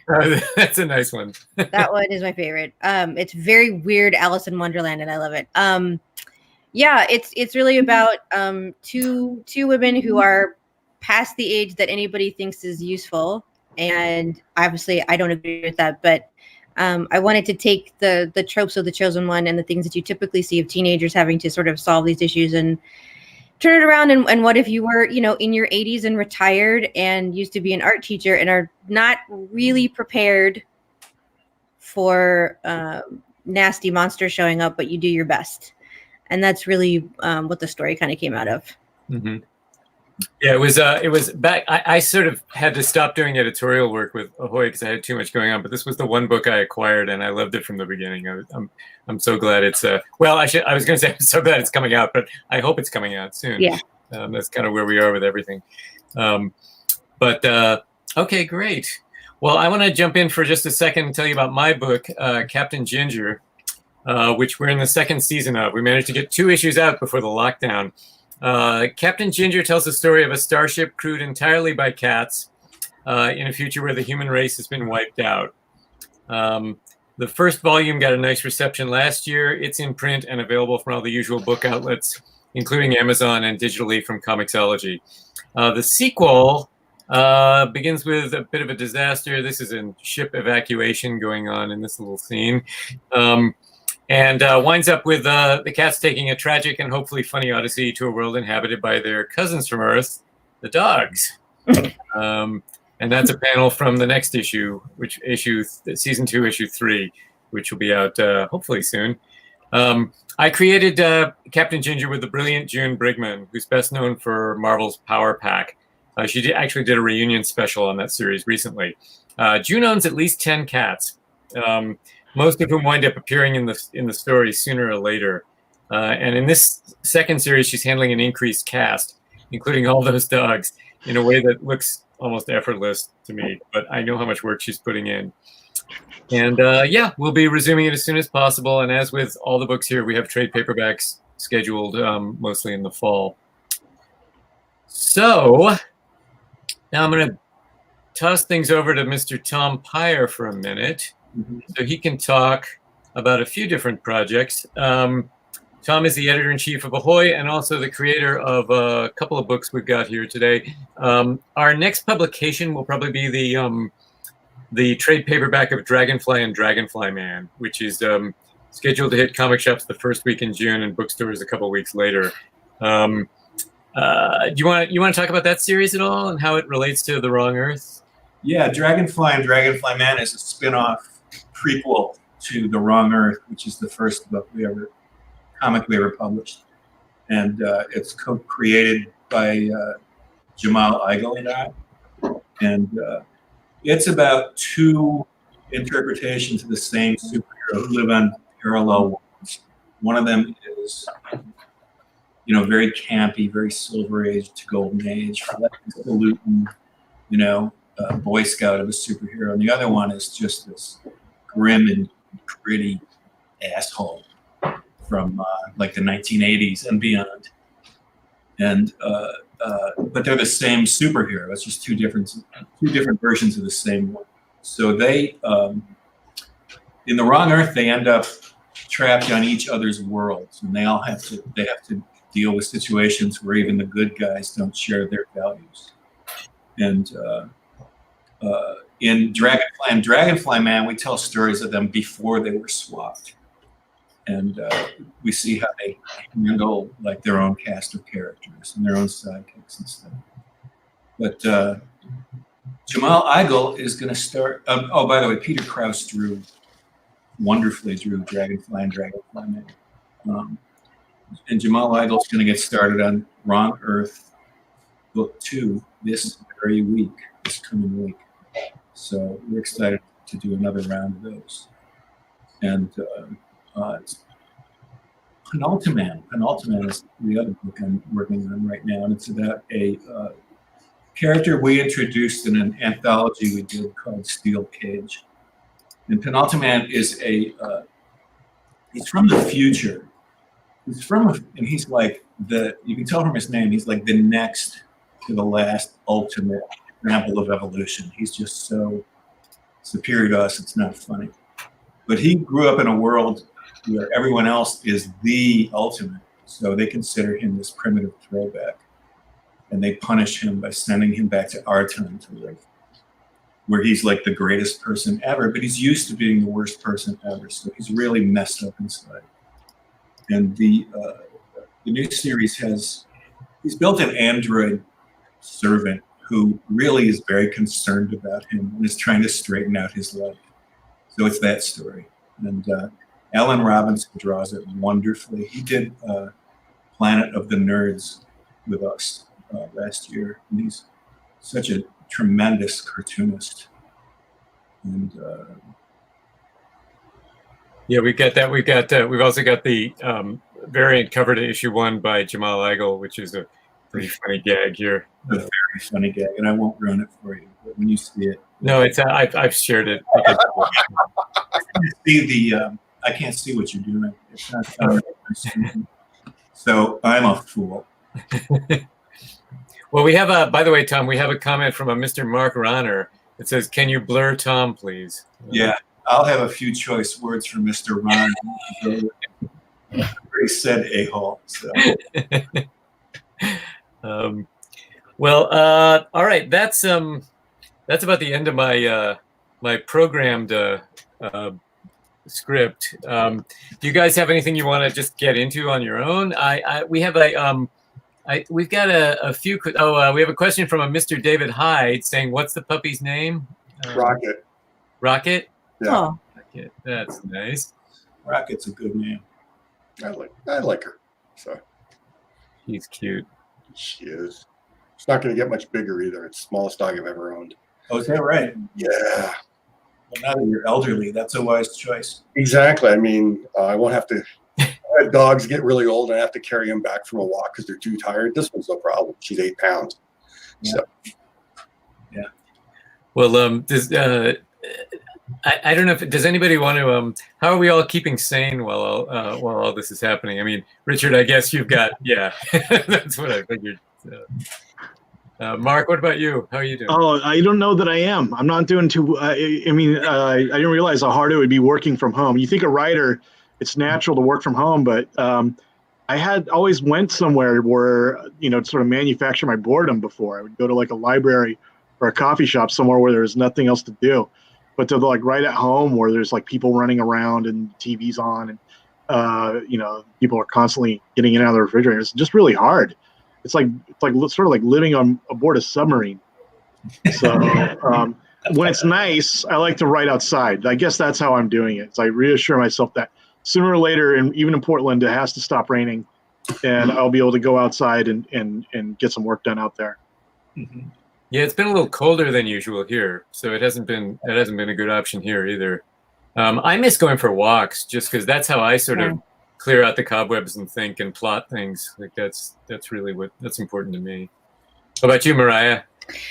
You've got around the house too, I know. Yeah, I mean, since I'm a mom with a 5-year-old, I mean, I'm probably not sane to begin with, but I don't have any choice but to keep things as normal as possible. Although she picked out this hairband for me, so I get to be unicorn today for this. We have a nice little patio though. It's been really hot in LA the past couple of days. It was pouring rain the first couple of weeks of this, so it's been actually kind of nice to have the sun. And I just kind of went insane and did a lot of gardening. So she helped me with that, and that's actually been pretty good. And I've been trying to keep busy with work and things that I can do that feel helpful and meaningful in some way, because if you spend too much time thinking about the situation we can't do anything about, it just, your head just starts spinning and spinning. So a lot of that, and just, trying to like learn new stuff. I've never embroidered, so I'm trying to see if I'm going to really be terrible at that or something else. Yeah, that's been, but I miss walks a lot, because I the same thing. I go for walks when I can't, if I get stuck on something or a story, and it really helps. And not being able to do that, I've had to come up with weird strategies for clearing out the cobwebs. Mm-hmm. What about you, Tom? You've got a pretty good balcony, I remember. I have a nice balcony. Today was like the first day we've been able to use it. We went for a really long walk. It was a really nice day today. I've been involved in a very large drinking project. It might almost be over, but you never know. Work is sporadic, depending on concentration, but we're still doing things, and we're still getting books ready to be printed, if not printed. And yeah, we're moving ahead on that. That's sort of the Ahoy work kind of focuses my days a little bit. I had set aside some time to just polish a novel that I've been working on. So I'm just kind of doing that. But some days it goes slow, and you have to do things like keep up with relatives and make sure everybody's okay and everything. That winds up eating up time too. Yeah, that's right. Oh God, that dog is so cute. I know. Adorable. Look at her. She's just like, it's just hammering it up now. She's like, Yeah. but She's gonna keep her tail down. This is a family show. wait, I just got a question here. I have a question for the panel. Is there an idea that you have for a book that you just don't know how to tackle it? Yeah, every book. I don't know. That's kind of true. Every book sort of starts off that way, I think. I mean, you have the idea, but you're like, how am I going to do it? I have a couple weird ones that they're prose though. So that's definitely kind of a weirder thing for me. Like a couple series of novels where I'm like, how am I going to do that without like just really getting myself into trouble about something I can't finish? That's what I tend to worry about. So yeah, I think there's always the start. Yeah.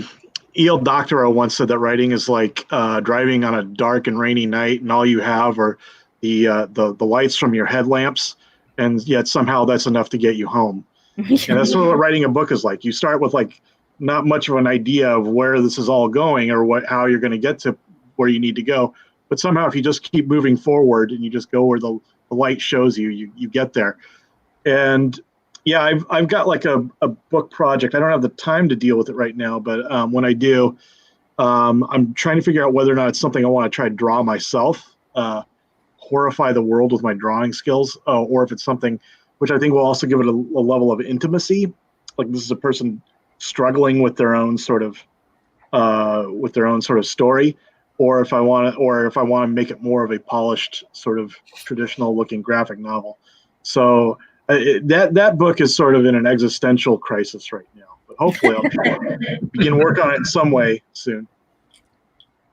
Yeah, I tend to find sometimes, especially with novels, that point where I have no idea what's going on hits in the middle, not so much at the beginning, like because you just reach a point where you've kind of lost sight of all the things you liked about it and the reasons you wanted to do it, and you're just left with what is this, and then if it's substantial enough and if you have the time and the focus, you can crawl out of it, I tend to I did this on something I've been working on for a while, as I was really stuck in the middle, even though I had things like outlined, I just got really, really stuck.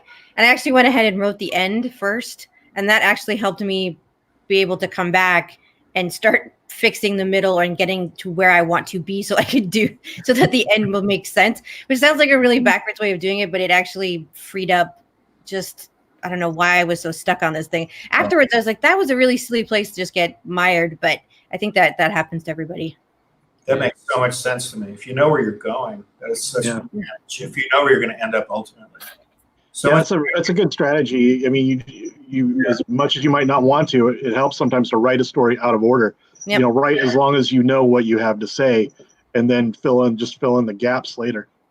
So much of it is finding out as you go, more than I thought when I was in this. And I remember as an editor years and years ago being sort of involved in projects where the writers just mapped out in this long document every single thing that was going to happen. When they finally come to write the comic, it is so dead on the page because they're not entertained by it anymore. Yeah, you have to leave room. If you don't leave room in your stories, yeah, exactly. I think just for things to shift and change and grow, I think because I've done that where I mapped out too much and was like, this doesn't work. It just doesn't, and you have to be willing to go, nope, we're gonna check that. It's the difference between feeling like something was built by like this really meticulous blueprint and feeling like it was just a craftsperson, like in there chiseling away at a block of wood or granite, just sort of, like Michelangelo, just sort of feeling their way around and chipping away at everything that wasn't David.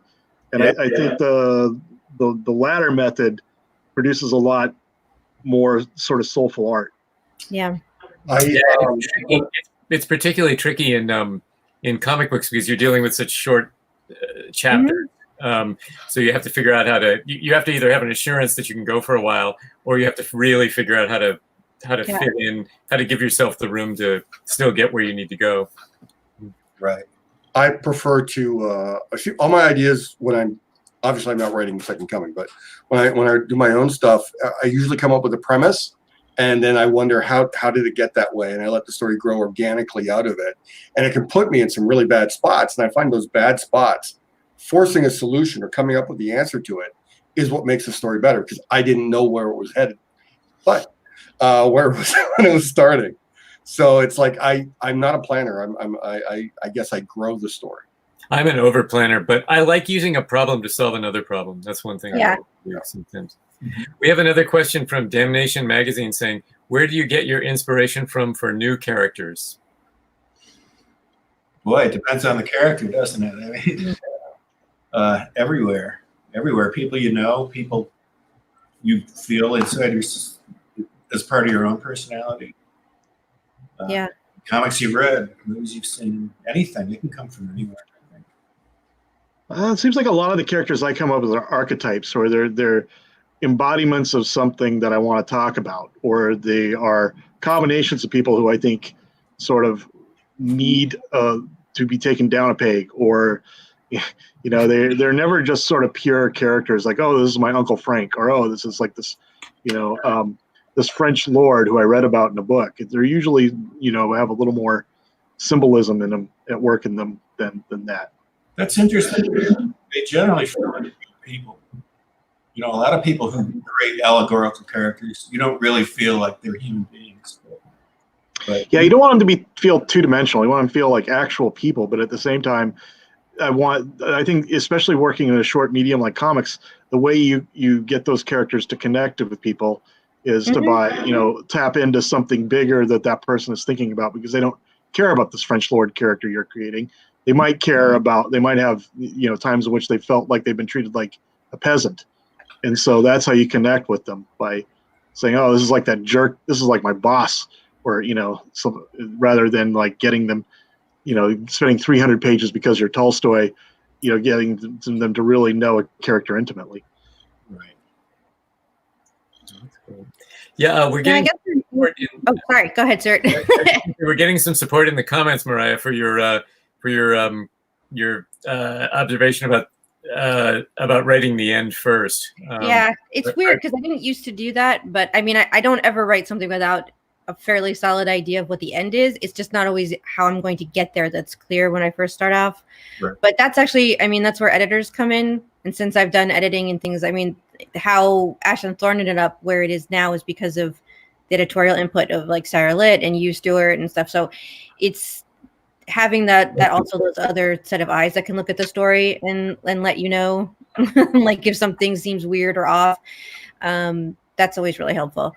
For me with characters, I mean, it really depends on what I'm writing, but they're always, I start with character before anything else, even in an idea kind of way. Like I can't connect to a story I'm writing if I don't connect to a character somehow. So even if I have a high concept kind of a thing or something like Ash and Thorn, which has, obvious tropes that I'm handling and archetypes, the character of Lottie was what I thought of first, which was a retired art teacher who's somebody who's thinks things are waning, who isn't seeing like a life starting up in some sort of big epic way, and her just being kind of a regular person with regular hobbies and goals and things like that, and having her whole life upended was where I kind of started with that and what that would be like. What I mean, I'm not 80, but I sort of kind of came from that idea of like, what would it be like to suddenly have yourself faced with something like that when you are really not expecting it and really not prepared for it, and how you would handle it. That's usually the first thing I do, is always asking character questions. And then from there is usually how I form the world around them. That's usually how I do it. Yep. Well, that's good. Let's see. Englishman in San Diego asks, has there been an instance where you've spent so long on a story that you felt it isn't working? Or do you feel after all that time and investment, you just have to muscle through and finish regardless? Yeah, I mean, in deadline-oriented stuff, that's like that's like anything. I mean, monthly comics in particular, I think sometimes, and then later you can go back. Oh, that wasn't that bad. I've got like a Sometimes they're- 300-page novel that I'd never finished that's just sitting in the drawer. But yeah, a Yeah. lot of projects, you just either you kind of are, it's not working, it's not what you expected it to be, it's just not as good as you want it to be. But for one reason or another, you just don't finish it. But I find that even that writing's not really wasted because you can always come back to it later or take the parts of it that did work. Yeah, and you use learn them something elsewhere. from it. Yeah. Yeah.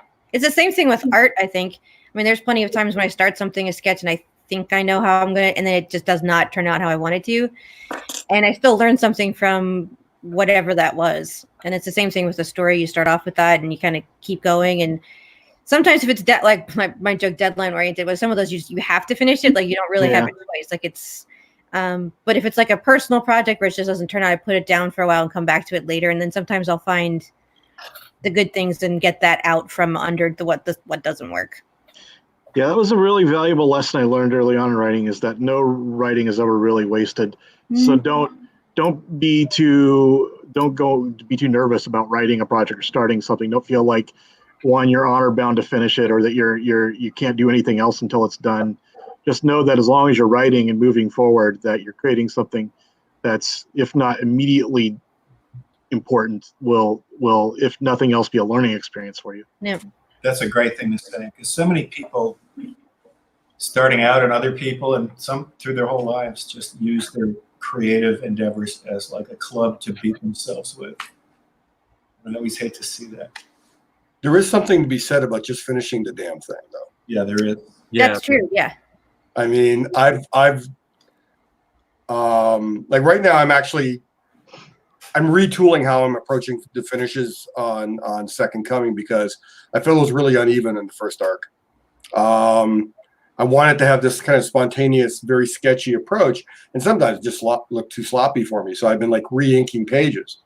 I think I'm at the point now where I got it down, and I just have to keep going forward, because I could be at this navel gazing stage forever, going, "Oh, I don't." Yeah, no, please keep moving forward. Oh yeah, Yes, please. really. I was going, Rich, We're going to get the book out in the fall. Yeah.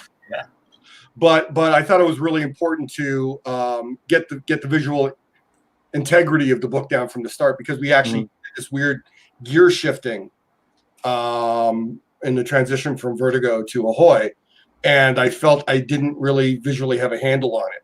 I knew how I was handling the storytelling, and knew I was keeping the narrative flowing in a certain way and supporting Mark's story in a certain way, but I felt how I was approaching the finish of my own drawings wasn't consistent, and I wanted to get that nailed down before really diving in.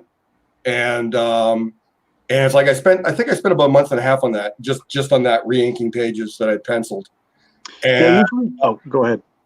And then I think it was Monday, I laid all the different pages I re-inked, and I went, okay, what's working, what's not working. I made a little note sheet, and I said, okay, I can go forward with this, right? And so that seems like a little bit of like a long way around to get to doing it right. But I don't want to be doing like 2-3 issues and going, you know what, if I did this differently, it would work better. And so we had that little bit of time because of the skip between arcs. And I readily admit I took more time than I should have, but it's going to be right going forward. And that's so rarely available in comics. Cool. It's so rarely. Yeah, usually I find when something's not working, it's because I'm trying to bend it to my will rather than sort of figuring out what the pieces wants to be and bending to it. And once you realize like, oh no, this is what I thought I was doing is not what I'm doing at all. It needs to be this other thing. And it's, sort of exhibiting itself to me. The sooner you can recognize that and go with the piece the way it wants to be, the more likely you are to be able to finish it and be happy with it. Right. This element or this sequence of events, I think, has to be there. It doesn't have to be there. And that's when I fix it, when I realize it doesn't need to be there. I wanted to jump on here, guys, and tell you guys thank you so much. We can keep this It had up. to be a tough transition from Vertigo to La Jolla, because they're so artistic, and we're like these mercenary bottom feeders.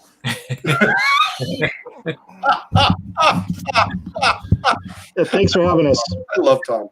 No, we could keep us going for years and years and years. Well, not years, hours. but we've got a whole bunch of people lined up. I want to thank you guys and let them know, let the group know where they can find you guys. Sure. Oh, let them know where they can find us. Ahoy is home or online. Yeah, in my house. It's comicsahoy.com. That has all our solicitations and our news headlines and things like that. That's probably the best place to start. I'm on Facebook and Twitter and Instagram. I'm easy to find. You get tired of me if you go looking around. Right. At Ahoy Comic Mags on Twitter. At Ahoy Comic Mags, yes. Well, guys, you do you want to? Where can they find you? Who, me? No, I said Richard. But oh, sorry. I'm one of those weird artists online that actually uses my real name. So it's Richard Pace on either Instagram or Twitter. I'm not a guy who said devious egg. I mean, no connection to who I am when I do a book. So it's just Richard Pace. You'll find. What about you, Mariah? Any place special? Yeah, I'm on Twitter too much, just Tired Fairy, or just my name. Mm-hmm. Mark, what about you? You're just Twitter is the best place to find me, and it's at Manruss. Mm-hmm. And Tom Pyre? At Tom Pyre.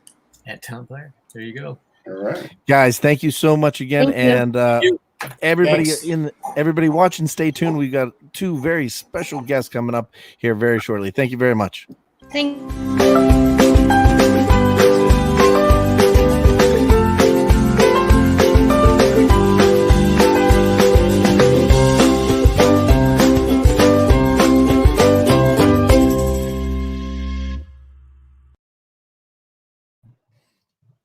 All right, guys. I guess I can go.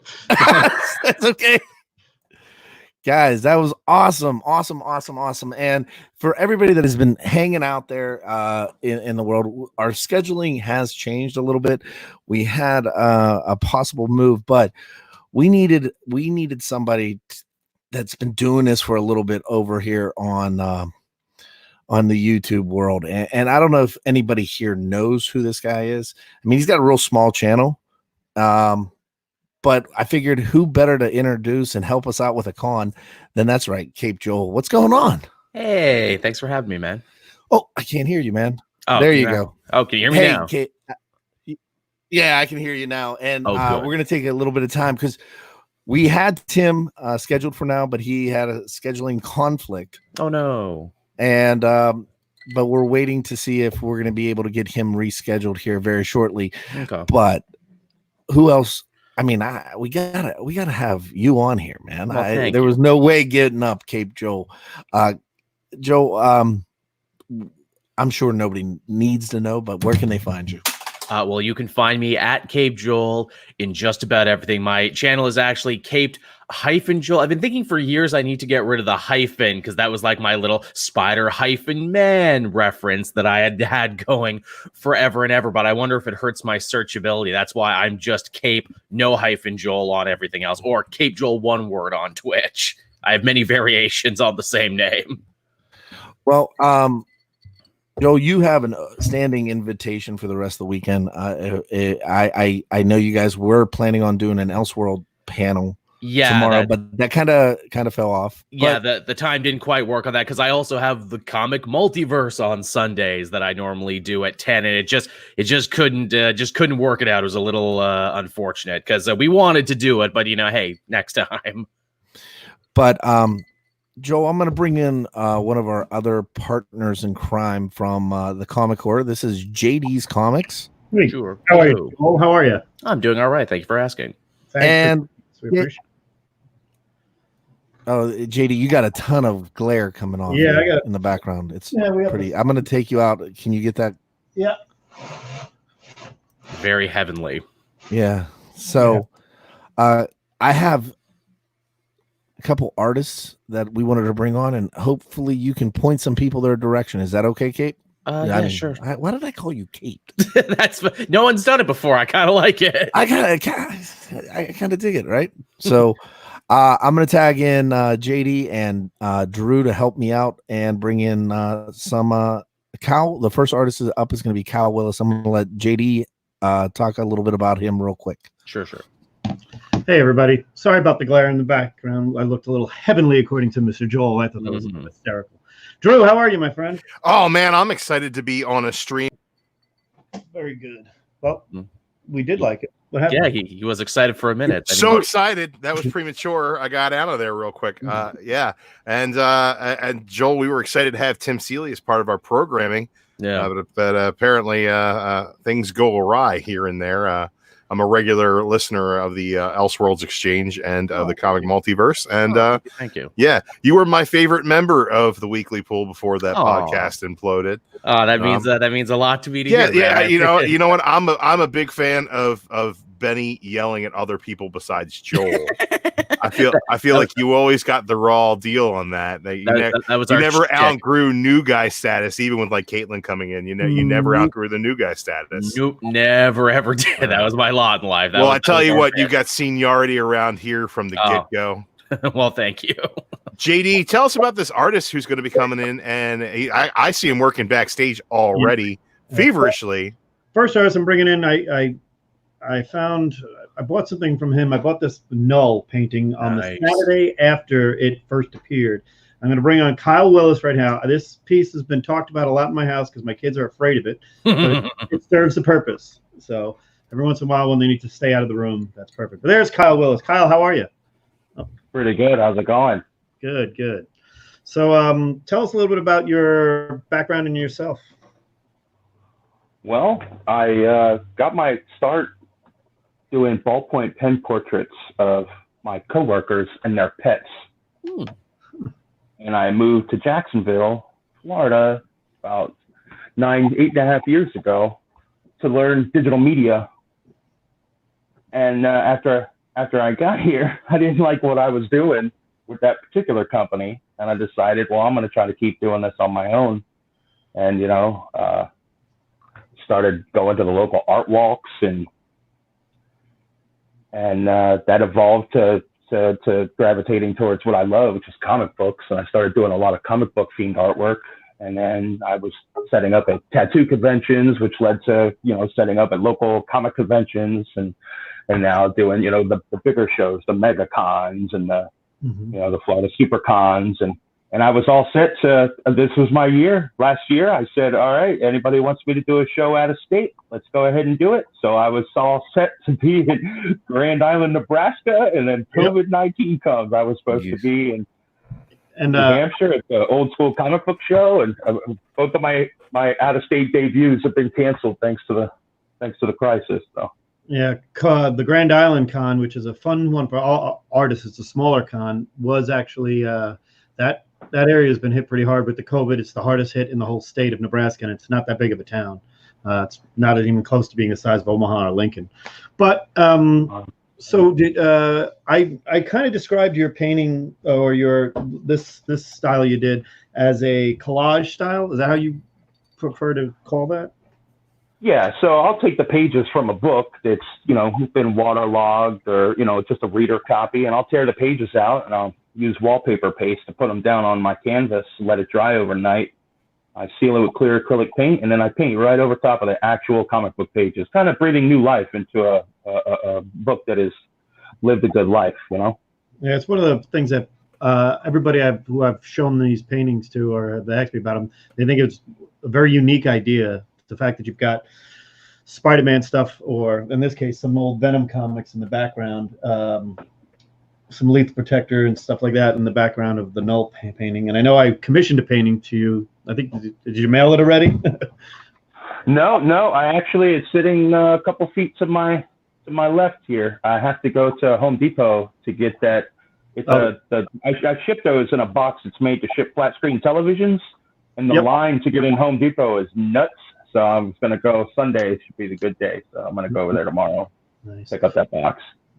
Joel, do you have any questions for Kyle Willis? Well, I mean, I guess a question that I would ask any artist I meet, because I always love to find out the answer, and it's always a little bit different. Who would you call your artistic inspirations? Who were the people you really liked growing up and kind of, lit that creative fire in you, so to speak?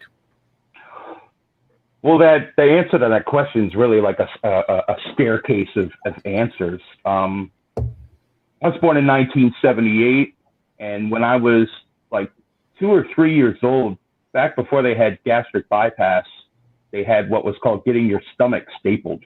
Mm. And my mother went to have that surgery, and it successfully had that surgery. And when she went in for it, she didn't know if she was going to make it, so she kind of wrote a goodbye letter, love letter to all the kids. And when I was like 7, I found, these little dossiers that Mom had kept on all my siblings and me, with our report cards and little things of note, and I kind of devoured them. I went through all of them, and I really got to know my much older siblings in a new way by going through this thing. And my brother Darren had a bunch of old sketches of, Spider-Man, Batman. He made his own little spaceships and stuff. And I started tracing and copying his drawings. And that's how I initially got into art. And my mom was very creative. She was a beautician. But it wasn't until I started collecting Garbage Pail Kids that I started really collecting stuff for the art. And my parents were big flea market heads, right? So down in Homestead, we would go to the flea market, and the guy that sold Garbage Pail Kids was the guy that had like the old wood panel station wagon. And he stole records out of milk crates out the back of his station wagon. And I had a question, some dumb question that an 11-year-old kid would ask, and I wanted his attention, but he was dealing with a customer out the back. So I went over and pretended to look at records, trying to get his attention, to let him know, like, hey, I got a question. And while looking through those records, I came across the Asia album with that serpent coming up out of the water. That is a cool cover. Molly Hatchet, the Flirting with Disaster with that battle axe and that damn barbarian Frazetta cover. And Frank Frazetta just became. Oh man, I'm getting goosebumps. just thinking about it. Holy crap! And Frazetta became my jam, which led to a love for Boris, because he was really active in when I was a kid, and collecting the Boris and Olivia cards, and and then later I picked up comic books, and I gravitated towards the art. So of course I was a McFarlane head when it came to the comics. So yeah, Boris Vallejo, one of my favorite artists as well. It's TJ's favorite artist as well, with the Frazetta. It's funny you mentioned comic book album covers, because this is the picture disc, but I have the album cover too, but it's in plastic. This is a Bernie Wrightson. Bernie Wrightson. Oh, nice. Meatloaf. I have this, and I have the single as well, the British single. Bernie Wrightson put more hours into that cover than Meatloaf did into the recording. the intricate line work. Hey, Kyle, are you accepting commissions currently? Absolutely. I haven't actually been this busy since I've worked for myself, but yeah, I do comic cover remarks like what I'm working on now. I do sketch covers. I charge $65 for a single character sketch cover, and I do the collage paintings like you saw Mr. Dwyer there. That's awesome. Where can people get a hold of you for these commission opportunities? I'm Art of Kyle Willis on every platform. I mean, I'm not on Snapchat because I'm in my 40s, but everything else. Go ahead and get creepy. Get on that Snapchat. Yeah, no snapbacks here. But Art of Kyle Willis on. Oh, what happened? Well, I think we lost him. Oh, there he goes. He's back. So as I was saying, yeah, Art of Kyle Willis on any platform, and artofkylewillis.com. Perfect. Well, we have another artist we're going to bring on. Well, we're finishing up the event in there. We've got Jason Mentz. Kyle, we'll definitely check back in on what you're working on. Yep, we'll keep you there. And here's Jason Mentz. And Jason, great seeing you again. I've had a few interactions at a few cons with Jason. Give you an idea. Jason does what's called the Little Tykes. And for an example of some of his work before I hand it over to him. Oh, there it is. Sorry. We got that Adam Warlock rocking the Infinity Gauntlet right in front of him. Well, look at that. And you've got the Minions of the Avengers. This is one of my favorite. This is the Civil War. It's upside down, JD. It's right side up. And it's Stan Lee hanging out in the car. That's pretty cool. Yep, and that's one of my favorites. And then I've got this one, which is Age of Ultron, Avengers Tower, and one I'm very happy with.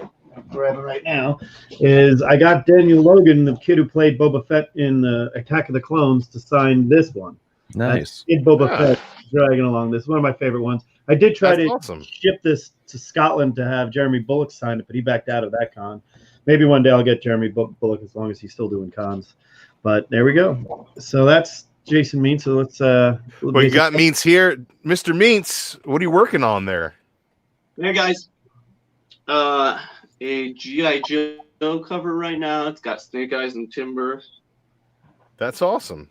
We can't get a good look at the line work via the glare, but I can see what you're working on now that you're holding it at an angle. Awesome. So Jason, what brought on the Tykes? I was decorating my daughter's nursery before she was born, and I was into superheroes, and so I kind of wanted to somehow squeeze some of those in there, but in a way that fit in the nursery. So I started drawing like little kids versions of them, and I was posting on my Instagram at the time, and I was kind of freelance and doing a little bit of everything, and they just kind of caught on, and so I just kind of focused on doing that style and developing it and like pushing it further, and so it just kind of took off from there. It's funny because that's how I discovered you the same way. My wife was pregnant at the first con when she came when we were pregnant, and she said these things would be really cool to hang up around the kids' room. We ended up having a daughter, but we ended up putting everything around there, and we have a few, like I showed a few there, and we're looking to get some more. Obviously, my daughter's a big fan of the Hulk on the Minions. She laughs at that all the time. She's a big fan. So I guess Joel, do you want to ask that question, your biggest influences? Or I mean that's always the one that comes. But yeah, whenever we're talking to a new artist, I always like to know, hey, what lit your creative fire? You know, what made you want to draw? What is your own artistic origin story, so to speak? You know, I was really into comic strips growing up. We didn't have a comic shop in the town I grew up in. I would pick up a few comics at the grocery store when I went with my grandma and stuff growing up, but you know, the selection was very slim. So I would clip out Calvin and Hobbes and the Peanuts comic strips, and I had a whole binder where I kind of like kept them in there, and I loved those. And it's kind of weird how, you know, I didn't go into that or drawing kids and stuff originally, and you know, I was doing a lot of graphic design work and more illustration work and adult stuff, like adult characters, not like adult content. But you know, then it kind of circled back to the kids, and you know, I have the whole Calvin and Hobbes like book set. Oh, they're great, aren't they? Yeah, I love them. Me and my daughter read them. We kind of go through a page at a time or a few strips a day and stuff like that when I have her. So they really hold up. I'm glad you mentioned the comic strip too. I think the strip in general doesn't get near as much respect as it deserves as its own artistic subgenre in comics, because those guys, you know, all the people you mentioned, you know, Peanuts, Calvin and Hobbes, they do so much in just like a couple panels because you have to, because it's the nature of the beast. And I think you know, we can learn so much from the strip. Yeah, definitely. And they're simple too, you know, because most of them don't even have color. It was like Sundays maybe had, you know, spot color and stuff like that. But yeah, they told a story in 3 little panels, you know, day after day too. So excellent. Definitely. What is some of your favorite, what is your most common request from commissions? It used to be Deadpool and Harley, like just repeatedly. That tracks. And that seems to have kind of died out, and now it's interesting. It's kind of all over the place, a little like oddball characters that aren't very common, and then you know, it's still the common Spider-Man, Spawn. I've actually done probably, I think, 5 Rogue and Gambit commissions in the past like 2 weeks or 3 weeks. So that seems to be really hot right now for me. So you have commissions open at the moment? Yeah, I do. And that's at meansillustrated.com is where they can find you? Yes, it's mensillustrated.com. Oh, I'm sorry, yes, no, it's okay. Pardon me. I get that all the time. That's And- awesome. So, what are you charging for roundabout for a sketch cover, or do your prices vary? Is there something that they yeah. can get for a set price? Yeah, if you go onto the store, which is the mensillustrated.com, I have like trading card size sketch cards, inked and colored, and 5x7 pieces on there, inked and colored as well, and those prices are set. If they're interested in sketch cover, like 8x10, 9x12, something bigger, more complicated, they can email me, and it's commission@mens.illustrated.com. Great. I did see a lot of the brown paper that you've been doing on your Facebook page the last couple of days has been really very well attended. Now, I've got a question for everybody here. This is a virtual con that we're putting together because of the pandemic. That's really ravaged the social lives of everybody worldwide at this point. It's become a terrible thing for everybody involved. But you guys are making your money off of your art. Joel, I know that you're a convention guy as well. Indeed. How is this loss of a convention season really impacted everybody? Joel, you want to hit that up first? No. Yeah, sure. I mean, the funny thing is that I had actually not been invited to any cons yet this year before the whole pandemic thing happened. And then before I knew it, there was this and a couple other online cons. And suddenly I was in high demand all of a sudden because people needed a dude who could talk into a microphone. And I do that semi-regularly, so I guess I was good for that. If anything, I dare say it's hard to try and explain to all the people who, my heart goes out to them who can't go back to work right now. It's like, no, guys, I can't actually hang out and, play video games. I'm actually working still and harder. In fact, I became the main breadwinner in my household because of this, because I'm the only one who can still get a paycheck by working online. Kyle, how's the pandemic affecting you and your art and your ability to make a living here? Are things busy for you now? Is it slowing down? What's the deal? What's the haps? Well, I have an event here in Jacksonville called Riverside Arts Market that I work every Saturday, rain or shine, and that's a real lion's share portion of my income. And when that got canceled, I kind of, oh crap, I started to really take this thing seriously.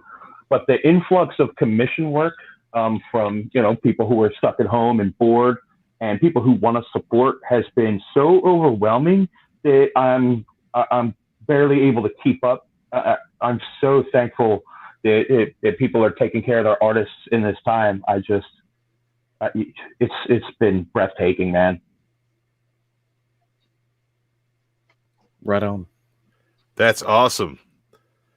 Mr. Mintz. Yeah. You're still working down there on that cover. How are things going for you down there during this situation? Here's the progress so far. Yeah, I usually do somewhere around 20 conventions or appearances a year. I had done 2 or 3, I think, before everything kind of started shutting down. And I was really worried about it. It's a huge, part of my income. And I started streaming, which I hadn't done before. And that's been great. Interacting with fans and collaborating and working on things with them. And commissions have just been rolling in, which I'm so grateful.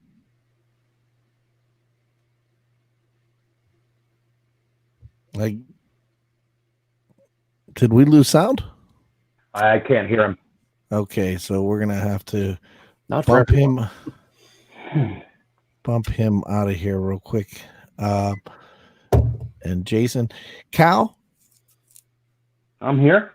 Okay, Cal, we're running a little late on some on time here, but can you let everybody know where they can find you?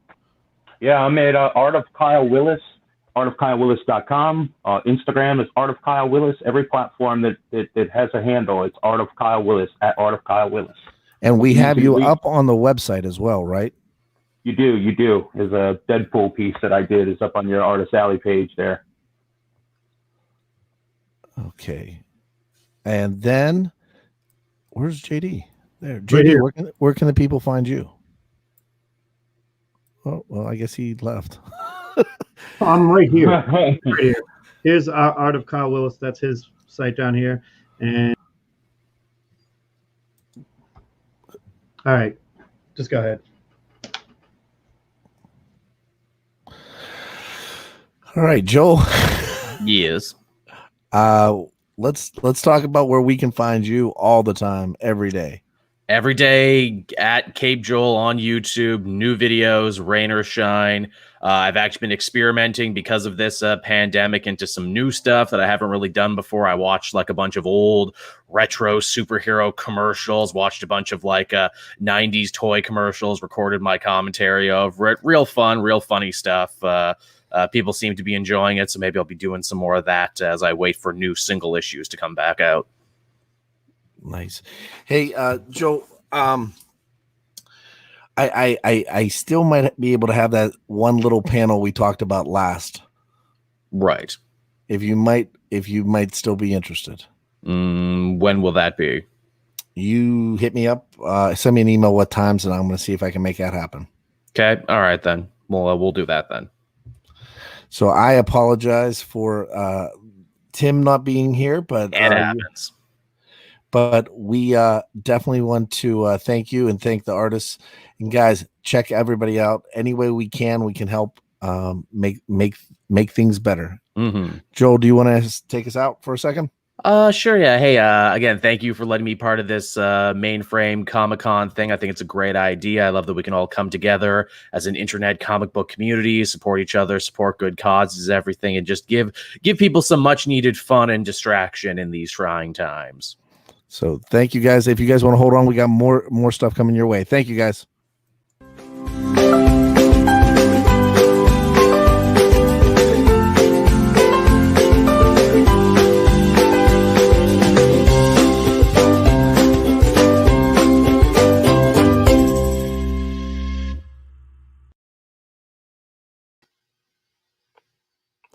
Well, hello everybody. Chad, what just happened? What do you mean? Where are we moving on to? Well, I mean, the next group started pulling in. Okay. Did you not see him? No, I saw him. I was wrapping up. And somebody removed him from the stream. Yeah. Well, have fun. Here we go.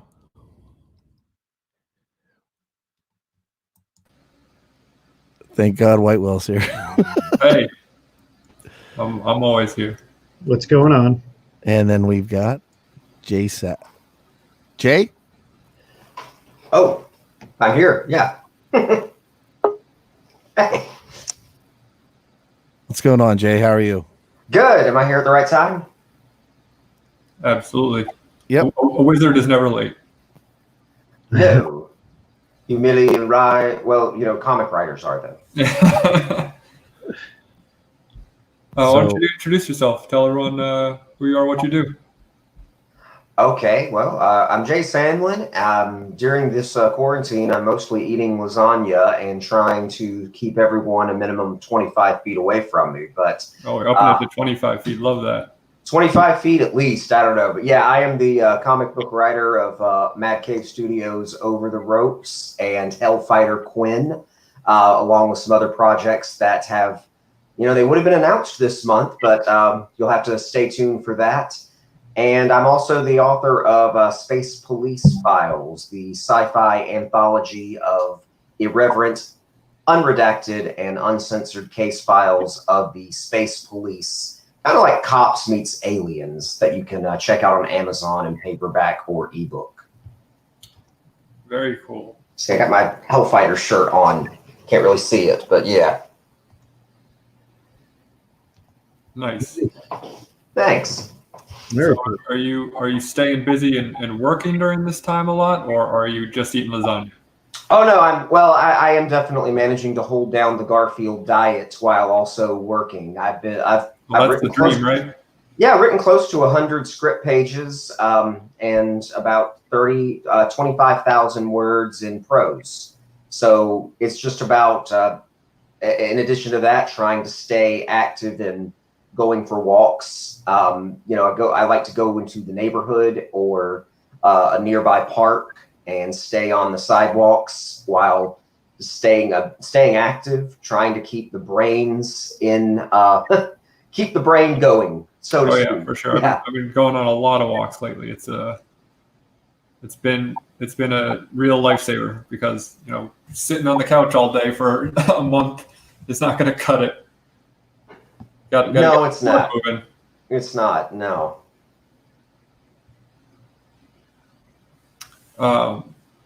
So, talk a little bit about your books. Well, so I started with Mad Cave Studios December of 2018 after they hired me as part of their talent search, and they there's the man himself, who one of the first people I talked to at Mad Cave, Chris. Hey guys, welcome. Hey Chris, how are you? Good, and yourselves? Talking about the quarantine and the books you guys are working on.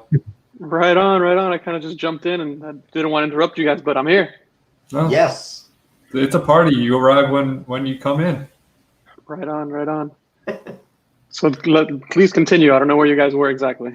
I can bring. All right. So I spoke to Chris during the talent search. We had a Skype call and we talked about different comic writers and artists that I liked, past, present, future, and we got together on different projects Mad Cave was considering. Kind of basic genres. And he said to me, he said, we think that you would be good for writing a wrestling underdog type comic. And I was like, well, I do agree, but why do you think that? They said, well, we looked at your social media. You seem to talk about wrestling a good bit, and you seem to know a good bit about it. So if anybody ever tells you that you're wasting time talking about your passions online, in the immortal words of Eric Cartman, yeah, screw you guys, I'm going home. We don't have a choice right now. Am I right? Well, hey, exactly. So that became the 90s comic book Over the Ropes with Mad Caves. We released that back in December. And we have, it's a 5-issue limited series. We've released 4 issues so far.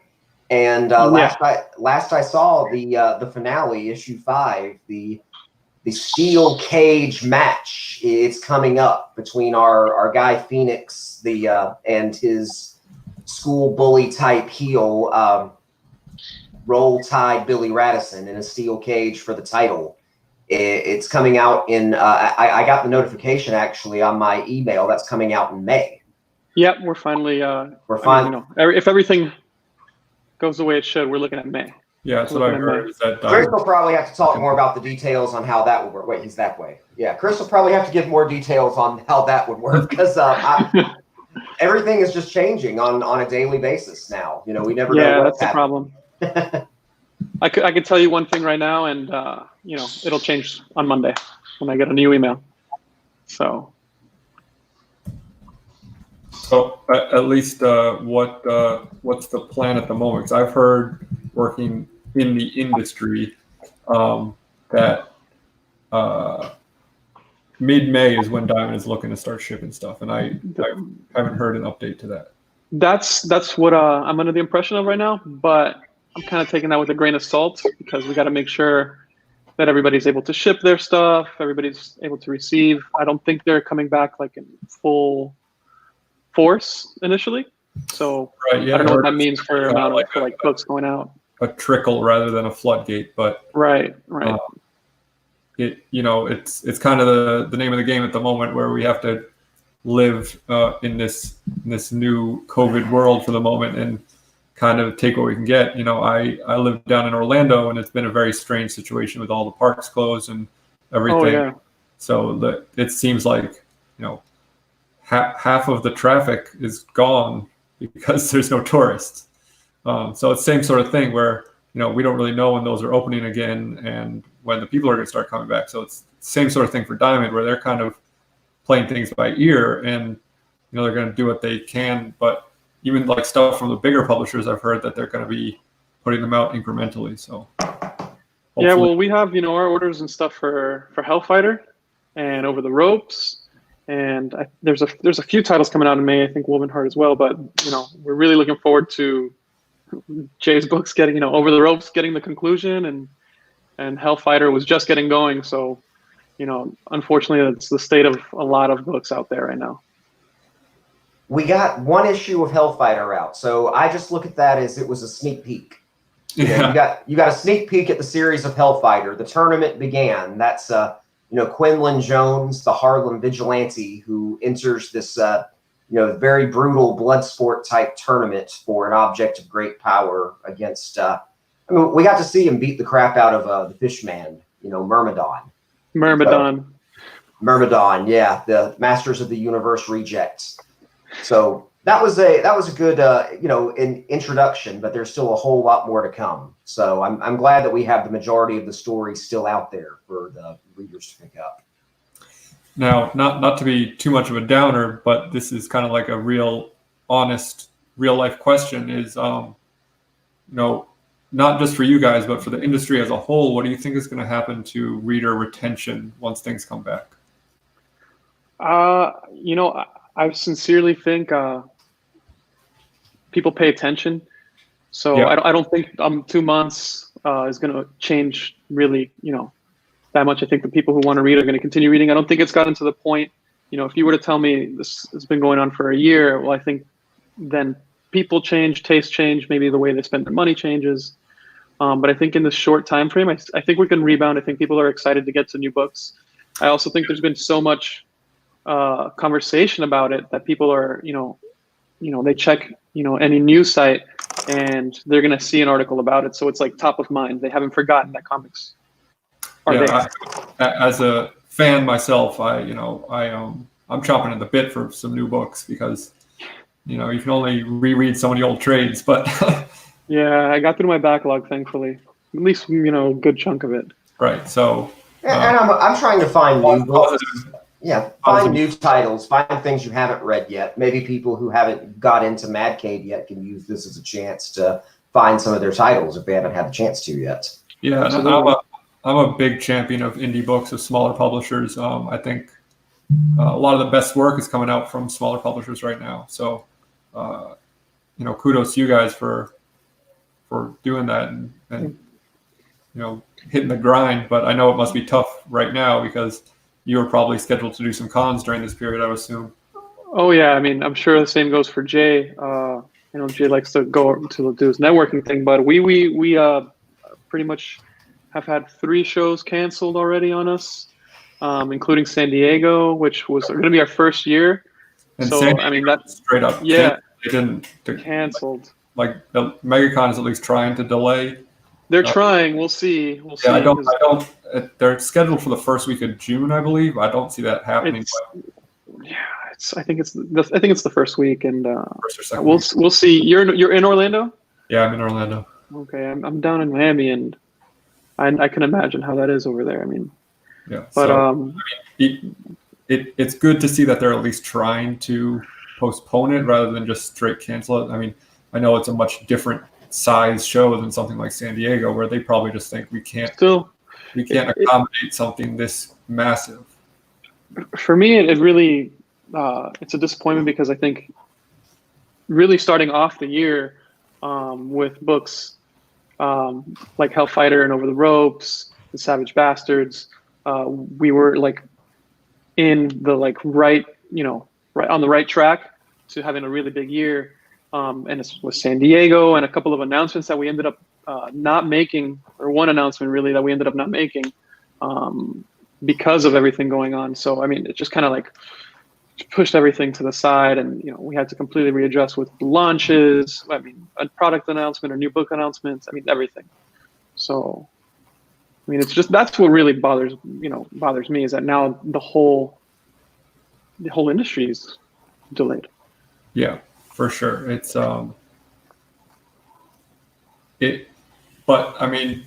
on the bright side of that, it's not like Diamond decided, oh, we'll still ship Marvel and DC, and because we can't accommodate everything. So, let's see what happens with DC and everything now. Yeah, that's a whole conversation. Yeah. So, well, I'm confident we'll get back on track. I mean, I mean that as an industry. Oh, for sure. I think comic fans are passionate. I think that they're loyal, and I think that we see like the support even just from this weekend already from people who are generously donating to the Hero Initiative and buying stuff from the creators we've been showcasing that they want to help support the people who make the stuff that they love, and that creates their joy in their day or whatever the case may be. So I think that's not to be discounted for sure. I think it's going to be you're going to see a swell after everyone gets back on their feet. I think it'll be there. Jay, you were going to say something? I agree. I think that people are hungry for new entertainment. People are hungry to consume new media. And I know that Mad Cave is going to be delivering a whole lot of that. Also want to shout out the person there in the live comments who complimented me on my Cartman impression. Thank you. That was, who was that? That was Chris. Thank you, Chris. Yeah, I can highlight that comment, I think, if I can find it. First of all, we got a super chat from Rod Justareeking. Thank you very much. $5 super chat going on the Hero Initiative. Hey, thank you. How far back was that? Well, either way, yeah, speaking personally as a comic fan for the better part of 30 years, it's not something that I'm just going to give up on. And I think that is kind of the general tone and what we feel in this community is that, people find a way to budget comic books. It's like, for people who really care about it, it's like water.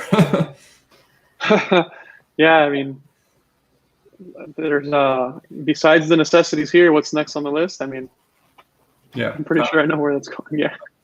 TJ with the jokes. Nope, I'm done. Going to invest all my money in Lysol stock. Oh man, he missed out. He should have done that. Yeah, 6 months ago. Toilet paper, man. It's all in toilet paper. Yeah, can you believe? So that's a quick tangent. Let's talk about toilet paper. Well, it's the one type of paper product that can't go digital. Yeah, right. Well, there's an idea. Kickstart that. Digital toilet paper. I think about times like the Great Depression and wars when the comic industry, had troubles, adapted and continued. You had different eras of comics with the Golden Age, Silver Age, the Modern Age, and so on and so forth.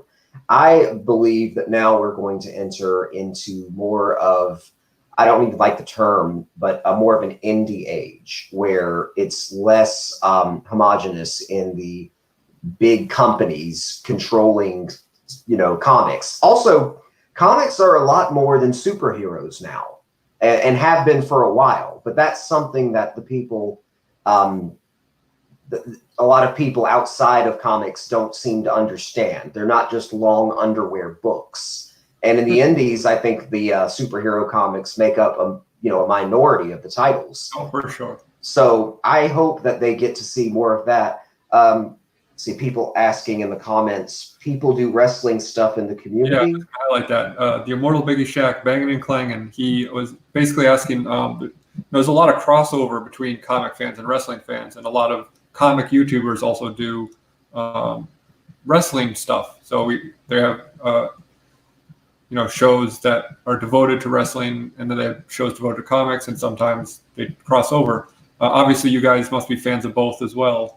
I've been on several of them, YouTube shows to talk about wrestling crossing with comics. I know with Simple Man Comics, we did a fun bit with the Over the Ropes Easter eggs that I wrote into the comic from real life. What should I call it? Real life wrestling? No. I mean, Three-dimensional wrestling? No, there's a lot of Easter eggs, in Over the Ropes to the wrestling industry. There's characters who are references to wrestlers from the past, like Rick Rude, the Honky Tonk Man, Demolition and Sting and so forth. And I loved getting to mix, like he's talking about with people online, go into the wrestling and the comics. I'd like to do more of it. So if you have other, channels, pages, sites out there, people who bond over the wrestling and the comics, shoot them my way. I'd love to go talk to them. Are you present wrestling fans? Do you watch? Yes, I just went to, before all this happened, I mean, this feels like 2 years ago now. I just went to the AEW live show for Dynamite, where it was the one where Cody Rhodes took the 10 lashes from MJF and his little posse, and I had a great time with that. And after that show was over, I got to go to the live podcast for JR, Tony Schiavone, and very cool. Conrad Thompson, where, man, if you get a chance to attend one of their live shows, I recommend you take it. I've been to about 2 or 3 now, but they give a lot of details that are too hot for the internet. So check it out. And I also slipped over the ropes to JR and Tony, so I that was always a great chance to give them some copies. Now,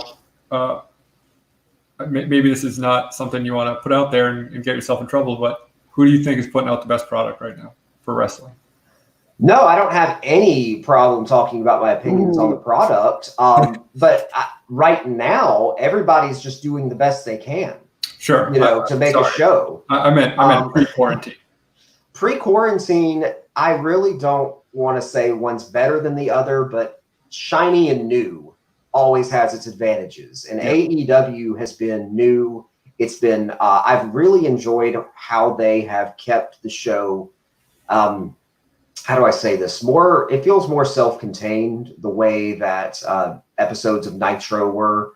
WWE is great, but it's such a machine. They have, how many hours of content to consume. But I think the competition is driving both companies to be better. Because for me, with WrestleMania, they moved it to 2 nights, and I thought that was a good move. And I also really enjoyed the Undertaker AJ Styles Boneyard match.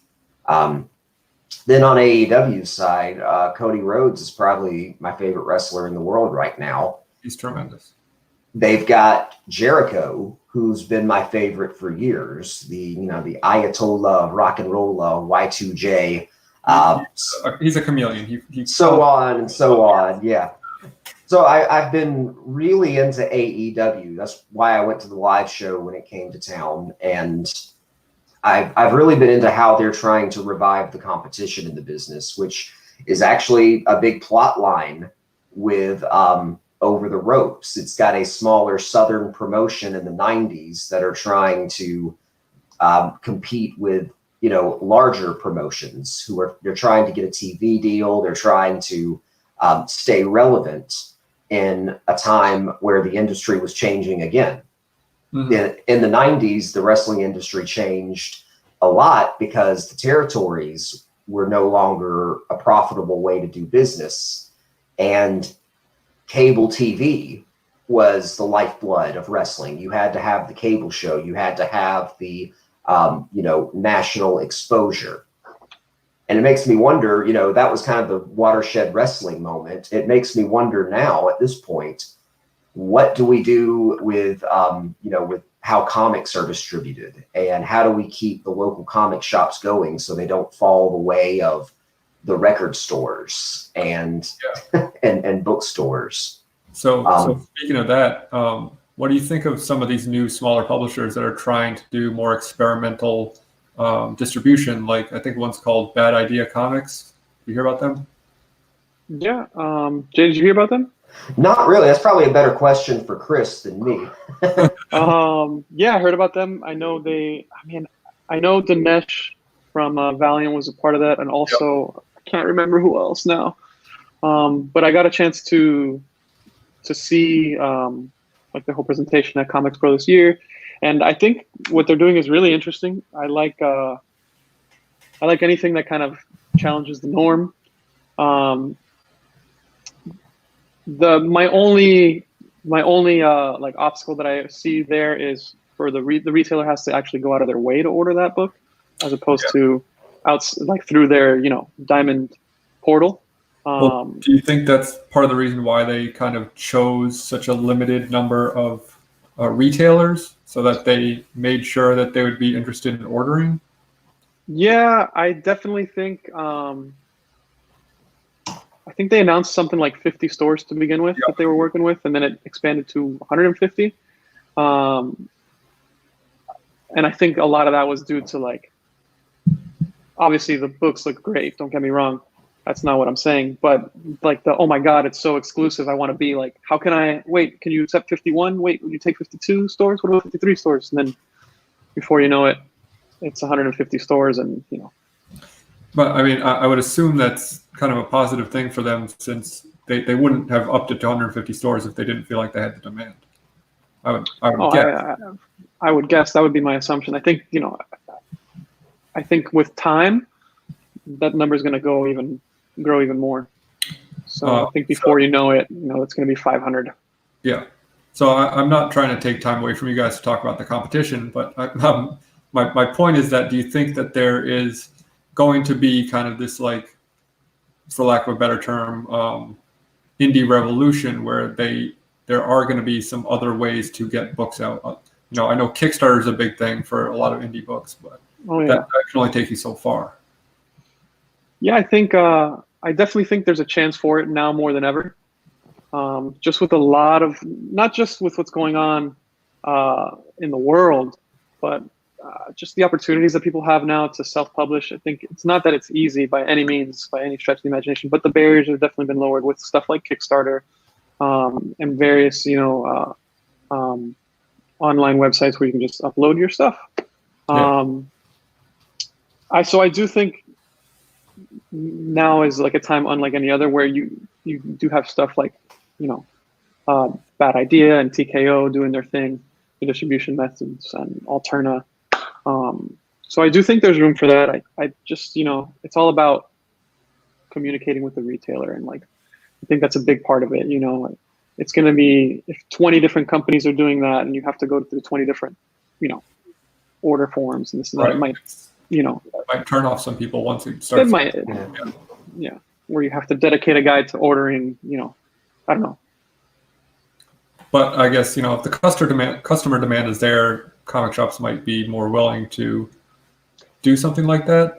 I mean, it's hard. I mean, supply and demand for sure. I mean, if I might, it might be comfortable to order, a book through your Diamond portal, but if I get 20, 30 orders for a book from Mad Cave, and they're doing self-distribution, well, it looks like I'm calling Mad Cave because they're gonna make me some money. Right.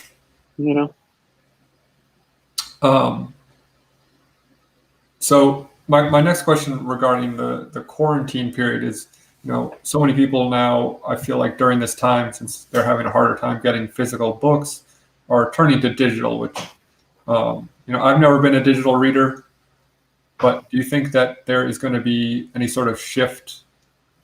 We talked about the fact that we all kind of agree that comic fans are going to stick to being comic fans after this is over, but do you think there's going to be any sort of shift between print and digital? If there is, I think it'll be minimal. Like, not to like, kind of like poo-poo it, but I don't think. I'm not saying one way or another. I'm just. No, I think if there is a loss, it's going to be, not a lot. I don't think the people who care about this, not that they don't read anything digital at all, but there's something to be said, going every Wednesday, having the communication, holding it in your hand, seeing it on your shelf.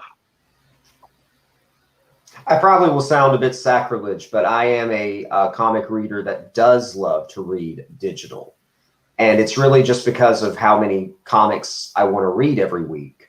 That's why my system, so to speak, like Chris says, I like the interaction. I like going into shops.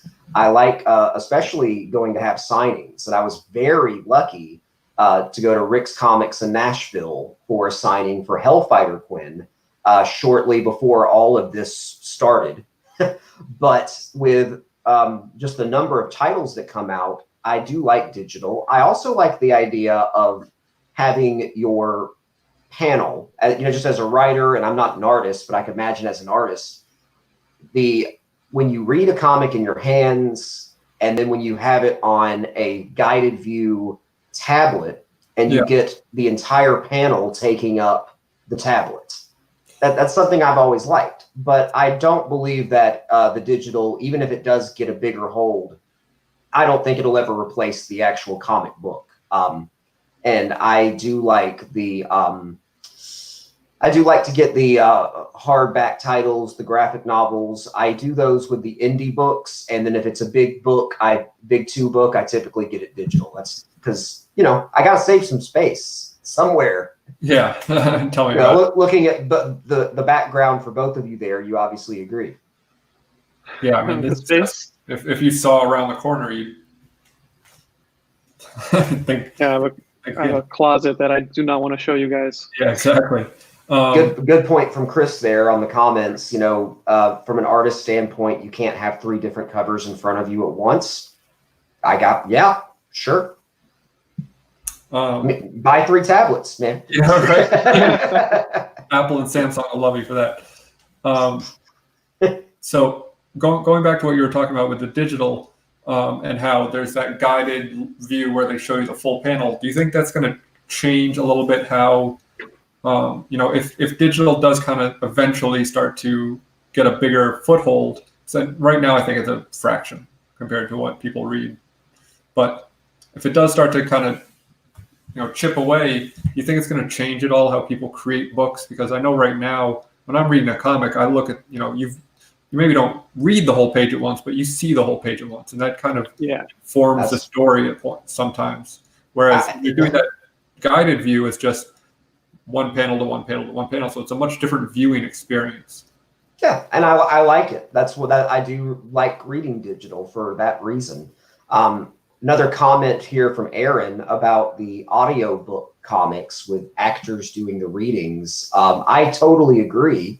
That is becoming a lot more popular too. I know that Vault, another one of my favorite publishers, has that going on with Wasted Space, and I'm really looking forward to checking that out. Midwest Comic Man says, for me, having paper and digital is the best of both worlds. I read digital and collect paper. That way you don't have to get your fingerprints all over the paper books you buy. And that's good for you guys because it doubles up.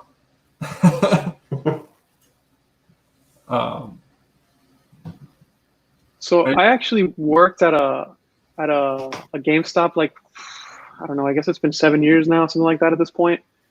And I was there when they were freaking out about digital taking over physical games, which, I came from, like, everybody did collecting or playing physical games. And I think just last year, I forget at which point, for the first time ever, digital sales surpassed physical sales. And I think why that happened is because a game's experience doesn't change whether you purchase it physically or digitally. You're still holding the same controller. You're still looking at the same screen. I think that's completely different with comics. Yeah, and I think a big reason why people are shifting over to that in video games, why it was so slow to take off, was because of the space it took to download a game. Whereas the system has a bigger hard drive now, it really kind of takes away that fear of like, oh, I'm going to fill up all my space by downloading new Call of Duty or whatever it is. Where I think for me, that's not a consideration with comics as to why I don't read digital or do read digital. But I think For me, if I'm predicting, if I'm being a Nostradamus for a second, I would see video games turning digital more quickly than comics. Absolutely. I think the 50-50 that we see in video games now is I don't think we'll get even there with comics. And if it is, it's going to be I don't even see. I just that's a lot. 50-50 is a lot. Because I know older video games are definitely collectible, but there isn't that same collectability of newer games that there is with comics, because unless you're looking for the Final Fantasy VII remake or Animal Crossing right now, they're everywhere normally. But comics, like, if they sell out, they sell out. Yeah. I would be very interested in Over the Ropes video game, and I would definitely get that one digital. But we could also give away like a free comic book with it, so that would be another advantage to both sides there. Now, would you give away a free digital comic or a free physical comic? I don't know. What do you think, Chris? We could do both. Yeah, we could do both. You could do a feature in the game where, as you play, you unlock digital comics. Yeah, and if you unlock all of them, and you send in some kind of voucher to our address, and you get a physical one in return. Wow. Will that run on my N64? I mean, that's up to you. You're the ones creating the game. Man, I'm still playing. I'm still playing WCW NWO Revenge on the N64. Oh my goodness! My favorite wrestling video game of all time. And I know I have that card somewhere. Hey, the graphics are still, comparable to WWE 2K20. But does that say something great about the NWO game or something bad about 2K20? I'll let you draw your own conclusion. I've only heard bad about 2K20. Never actually played it. I've just gone by what I've seen on the videos. And I'm only available on Dreamcast. Yes. Dreamcast, by the way, my favorite system of all time. Oh, Dreamcast was amazing. Yeah. My parents wouldn't buy it for me, so I had to go to my friend's house and play it. And we played House of the Dead and the Sonic games. But yeah, OG. Soul Calibur, OG. I was a Mortal Kombat guy, which... Oh, yeah. That really influenced my Hellfighter Quinn writings with the Mortal Kombat. Yeah. I had 5 issues for Hellfighter Quinn, and we wanted to show this tournament. And what I was worried about was you have so many pages, you got to maximize your pages when you're writing. And how do you, get a tournament into that space? So it was, begin with the focus on the action. And take it from there. So I thought about it like in the Mortal Kombat games when you fight your way up the rungs. You typically start out with a low tier guy like Reptile or was it Jade or Melina on the game, and you'd work your way up through the ranks until you got to Goro, and then Goro with the 4 arms. That guy, I had the hardest time beating that guy. You gotta jump around him. Mortal Kombat AI is real rude, even on lower settings. I remember, especially for the at-home systems. You put it on hard, and I like fighting games, but I get my butt kicked. Yeah, I felt like it predicted your moves. It's incredible. Yeah, it's probably because at least I was not very good. I just enjoyed ripping someone's spine out. Yeah, I was a big Street Fighter kid for a long time. Same. And then I remember seeing Mortal Kombat for the first time at a movie theater, and it was in their little arcade. And I said, well, I like fighting games. What is this? And I chose Scorpion, of course, because he looked the coolest. And I started, seeing this blood fly out and everything. I was like, well, this is like a moment where video games have just changed.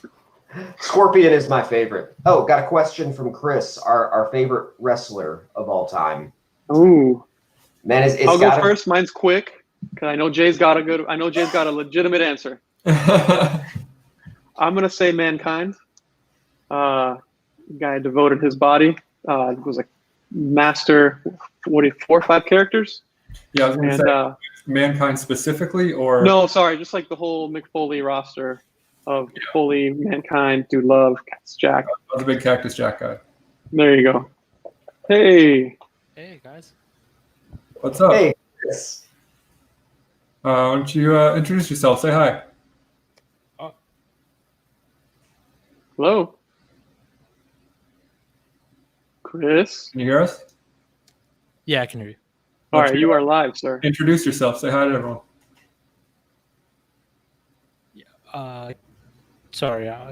Oh, I know what's going on. Sorry, I had the stream going on at the same time, so I thought I was interrupting. That was very bad. No, hey guys, I'm Chris Sanchez. I'm the editor-in-chief of Matt Cave. Welcome. We're just talking about video games and wrestling and small indie publishing and all sorts of cool stuff. Yeah, that's all stuff I like.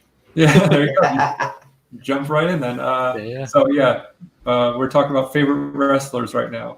And Chris just said all of the Mick Foley characters as one, which I'll grant that as being a single answer. Well, at first he said Mankind, and I was going to say I always felt like Mankind was just a ripoff of Cactus Jack, you know. How so? I don't really see that, but no, because they were the same person. Sorry. Oh, okay. Oh, I see. Okay, jokes on jokes on jokes. But it was I was always a Sting guy. It was Sting for me. Now, do you like 80s Sting or 90s Sting? No, I got to be the Crow Sting. Got to be coming down from the rafters with the white face paint and never speaks, and you know that was a magic time in wrestling. It was never duplicated for me. So definitely the Crow Sting. More recently, you know, AJ Styles has been probably one of the best performers. If you watch issue 5 carefully when it comes out, you'll find one of his signature moves featured pretty prominently, actually. So keep an eye out for that. In which issue was that? It's coming up in issue 5. That's a teaser. Okay. I think I know what you're talking about. Chris, you have a favorite wrestler? Probably Stone Cold. Yeah, classic. Yeah, you know, I think I watched wrestling for maybe like 3 years, and like in like middle to high school, and that is like all I know. The Attitude Era. I think so. Or it was a little also. I was probably a little after my time, but there was also like YouTube. It was just starting up and stuff like that. So I mean, that stuff is cool. This might be a bit of a controversial pick because of his struggles that he's had over the years. But Jeff Hardy, for me, has put on the best performance that, like, the most exciting shows that I've seen. Every time he did a TLC match, it was just like, what is he going to do next? Issue 4 of Over the Ropes. They have a match in Mexico. Phoenix does Jeff Hardy's Swanton Bomb to win his match in the tag team match. Yeah. The most attractive move in the history of wrestling. It is glorious. I think so. It's glorious. I think so. I gotta say the Shooting Star Press is kind of beautiful when done right. Sure, but I think specifically, it's graceful. Specifically, Jeff Hardy doing the Swanton, like he waits till the last second to do that rotation, and it just looks magical. JD Comics says Ric Flair. Woo! Hey. Oh yeah, no question. I'm going to hijack the stream real quick, Alec, and tell you that Jeff Hardy hasn't done a proper Swanton bomb in about 25 years.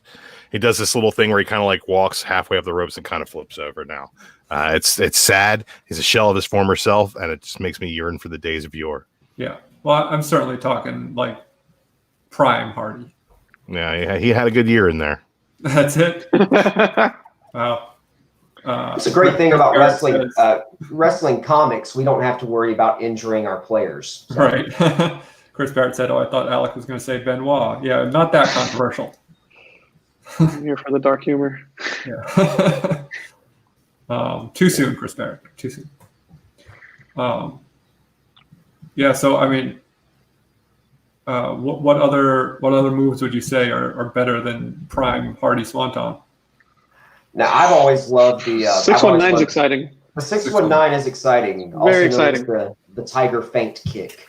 I've always been a submission guy. I like the cross face chicken wing like Bob Backlund did, and the sharpshooter.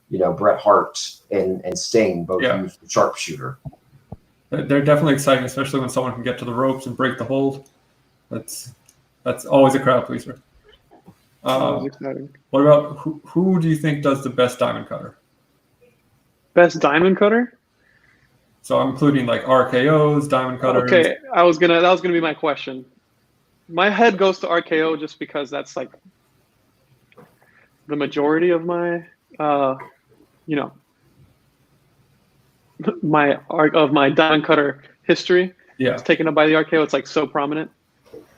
He's definitely had a lot of great highlight reel moments, but for me, you can't top the energy and the story with the Stone Cold Stunner during the Attitude Era, especially when they were splurting beer out of their mouths while it was happening. The advantage of the Stunner is that it lets people sell it a lot better because they can bounce up. Yeah. Like when the pop up. The Rock sold the Stunner so well.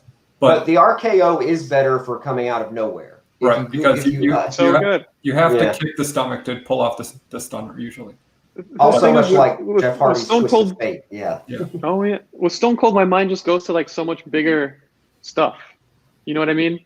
Like so much eyeball, like him beating Vince in the hospital bed, or like it's just that's where my mind goes. Or murdering a couple people when he picked up the limo with the forklift. That's the bedpan to the head finisher. Yeah. That's probably go. Stone Cold Steve Austin had in the 90s probably more special vehicles than Peter Griffin. It was like they were planning a new action figure for every episode. The beer truck, the four-wheelers, and then concreting Vince's car. That was another great storyline. Yeah. Give me a hell yeah. Thank you, hero reviews. Superior hero reviews, excuse me. I think DDP definitely was the one who kind of like innovated the move. Like the diamond cutter is just the way he did it was classic and unmatched at the time. But the way Randy Orton could pull off the RKO, like I know out of nowhere is the big gag, but it's really true. Like he'll shoot into the ring and catch someone coming off the top ropes and hit the move beautifully. It's just crazy. Well, funny thing about the innovator of the move, was actually John Laurinaitis or Johnny Ace, who picked it up in Japan as the Ace Cutter. I don't know who I'm talking about. Johnny Ace, he talks like this. He's like, "Hey, welcome to another episode of Raw," and he married the Bella Twins' mother, so he's actually Daniel Bryan's stepfather-in-law. But he was in the Dynamic Dudes tag team in the 90s with a peroxide white, blonde mullet. And he did the Ace Cutter, which was very much like Stone Cold's version. And DDP innovated it from that, but he fell back on his back instead of landing on his butt because he thought that would be easier on his body. I guess he was already thinking about the yoga at the time. Yeah. But I mean, he was kind of right because you look at Hogan, who did the leg drop for years, and that ruined his back. Yes. And Hogan has smacked himself in the head and said, "Why did I use the leg drop? Why didn't I use the sleeper? Because I had the largest arms in the world. That would have been my innovative move, the sleeper." Which Roddy Piper was using it at the time. He was known for the sleeper back in the 80s and such. But I don't think it would have been as exciting. I don't think Hogan putting people in the sleeper would have been as exciting as the leg drop. But do you think he could have done something like a lariat clothesline? He did, actually. When he wrestled in Japan in the early 90s or the 80s and 70s, Hogan, who he started his career as Sterling Golden and traveled to Japan and Canada and a lot of other areas, he used a lariat-style clothesline finisher before or sometimes during using the leg drop. He really was a much more technical wrestler before the Hulkamania stuff. At that point, Vince McMahon told him to kind of wrestle like that. He said, "This is what you do that, do it well." And a lot of it worked. Most ideas worked. At one point, they gave him a helmet with a fist on it and called it the War Bonnet. And he wore that maybe like one show. I also agree with Chris. The Macho Man flying elbow is, ooh yeah. So back to comics, Chris. Sanchez, really? Since I need to clarify now which Chris I'm talking to. Why don't you tell us? We've been talking about Mad Cave for a good portion of this. You just came in at the wrestling portion, but why don't you tell us a little bit more about the company and what you guys are doing right now? Well, right now, it's very weird. Yeah, as everything is. But no, we're right now just like, at least I handle production at Mad Cave, so all the production aspects of the books, and sort of getting that together. So on my end, as far as my job still hasn't really changed, except I'm working from home now. Pretty much, it's just like getting these books done, making sure they are ready to go once distribution gets back in place, and things like that. So my job in Mad Cave still is pretty much the same, of just getting stuff done. Now, we talked a lot about that idea of getting back to when things are normal again, and how the thoughts of fans kind of clamoring to get their new books once again. But in the meantime, is there any way for people to get a hold of Mad Cave stuff?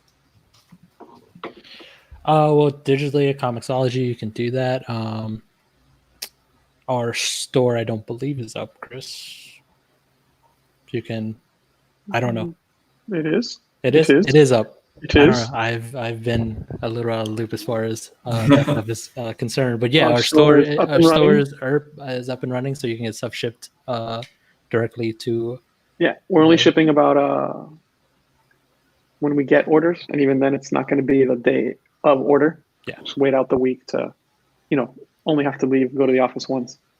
Yeah. So we're definitely shipping stuff out. You can call your local comic shops to see if they have back orders of stuff.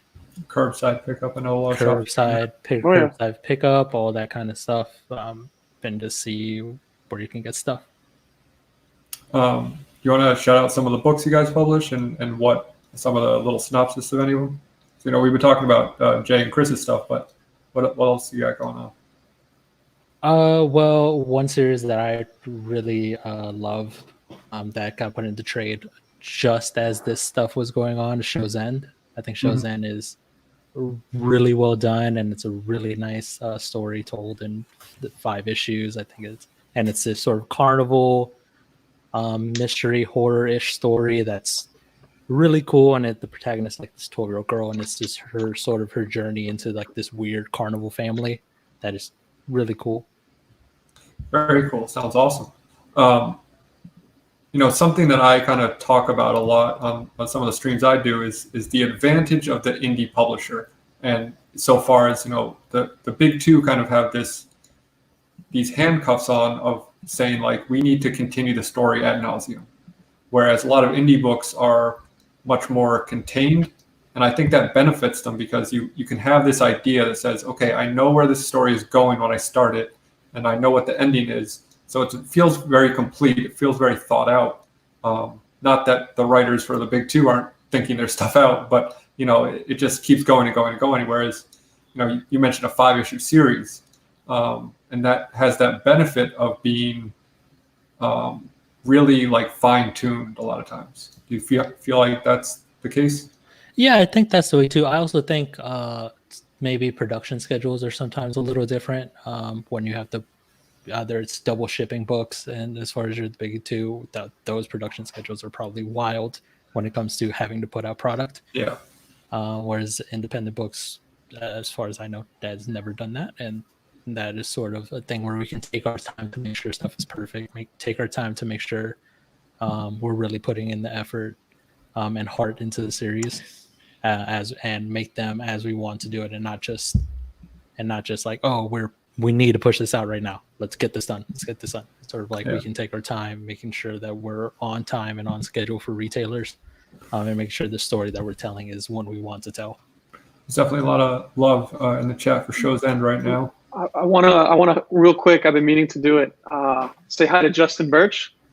Justin, if you hear us, if you're still paying attention as of a minute ago. Just a comment about a minute ago. So hopefully he didn't jump out after posting that comment. Yeah, exactly. Hopefully he didn't jump out. But I just want to say hi to Justin and thank him because he's done work on the 3 books we've talked about today so far. both of Jay's Hellfighter and Over the Ropes, and what Chris just mentioned, Show's End. So, what's up? Really, really fantastic letter. You are awesome, Justin. You put the words in a place where they make sense, and that's an art in and of itself. Yeah, it definitely, I think, goes unappreciated a lot of times. It is not easy to fit those word bubbles in, especially you know, when you have a panel that has a lot going on in it, you're like, where the heck am I going to put this bubble to make it not cover up something important? Sometimes I'll leave notes for Justin, like, hey, not really sure where you're going to put this balloon. Let me know if you have any trouble. And never does he have trouble. He just proved me bangs it up. wrong. Yeah, makes me look like a dummy every time. So I want to talk a little bit about the collaborative creative process. How much do you guys feel when you're collaborating on stuff, do you work together, or does the writer kind of say, like, just here's the script, now do your magic? Or I think it's up to like every specific editor. Each, I think both me and Chris have like different styles when it comes to that, but we do make it a point that the writer has you can tell that it's the writer's voice in there. I think that's something that we have to leave in, and Sure, it's not just like a manufactured, cobbled together sort of thing. Sort of like the writers coming up with the ideas, but it is still a collaborative effort as far as we're with them from stage one of the outlines to any issue breakdowns to the scripting phase. We are there at all possible, and especially working with the artist and making sure that communication is smooth and goes back and forth. So it's a hugely collaborative effort on that front. very cool. We got Justin Birch saying here, I'm starting to develop an ego, because you guys are really bolstering his confidence. Well deserved. I'm see that. Sorry, go ahead. Justin, you have a planet that looks like Kurt Russell. Ooh. Can I borrow it?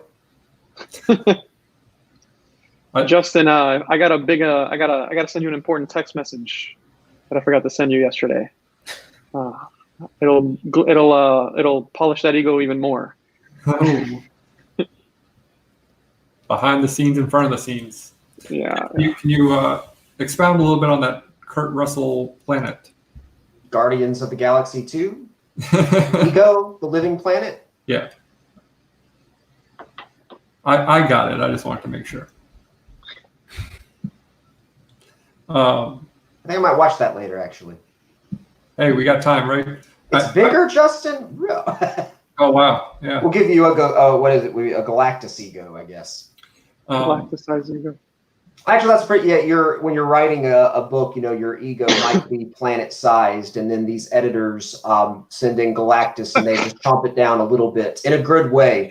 Because the collaboration effort with Mad Cave is just been the most wonderful thing about working with them, and I've been privileged enough to work with both of the Chris's here, and we have fun. We shoot ideas back and forth. I love listening to their ideas, and I love how they listen to mine as well. And it's a privilege to work with both of them on whatever it happens to be. And then getting the writer's voice in with an editor's voice, and then there's an artist in there too. It just creates something that's bigger than I think the sum of its parts, which is what makes comics so great. Yeah, definitely. It is very similarly, like you have the kind of the gamut from like novel writing to movies, where movies takes like sometimes hundreds of people to make them, and novel writing is just singular, or something like painting. But then comics are somewhere in the middle, where it takes a small, very sometimes very close knit group of people to make this collaboration. I think communication is like the most important part. I think we've all become pretty close over. Jay, how long have we been talking now? Since August of 2018. Okay. Is this how long that stream's been going on for?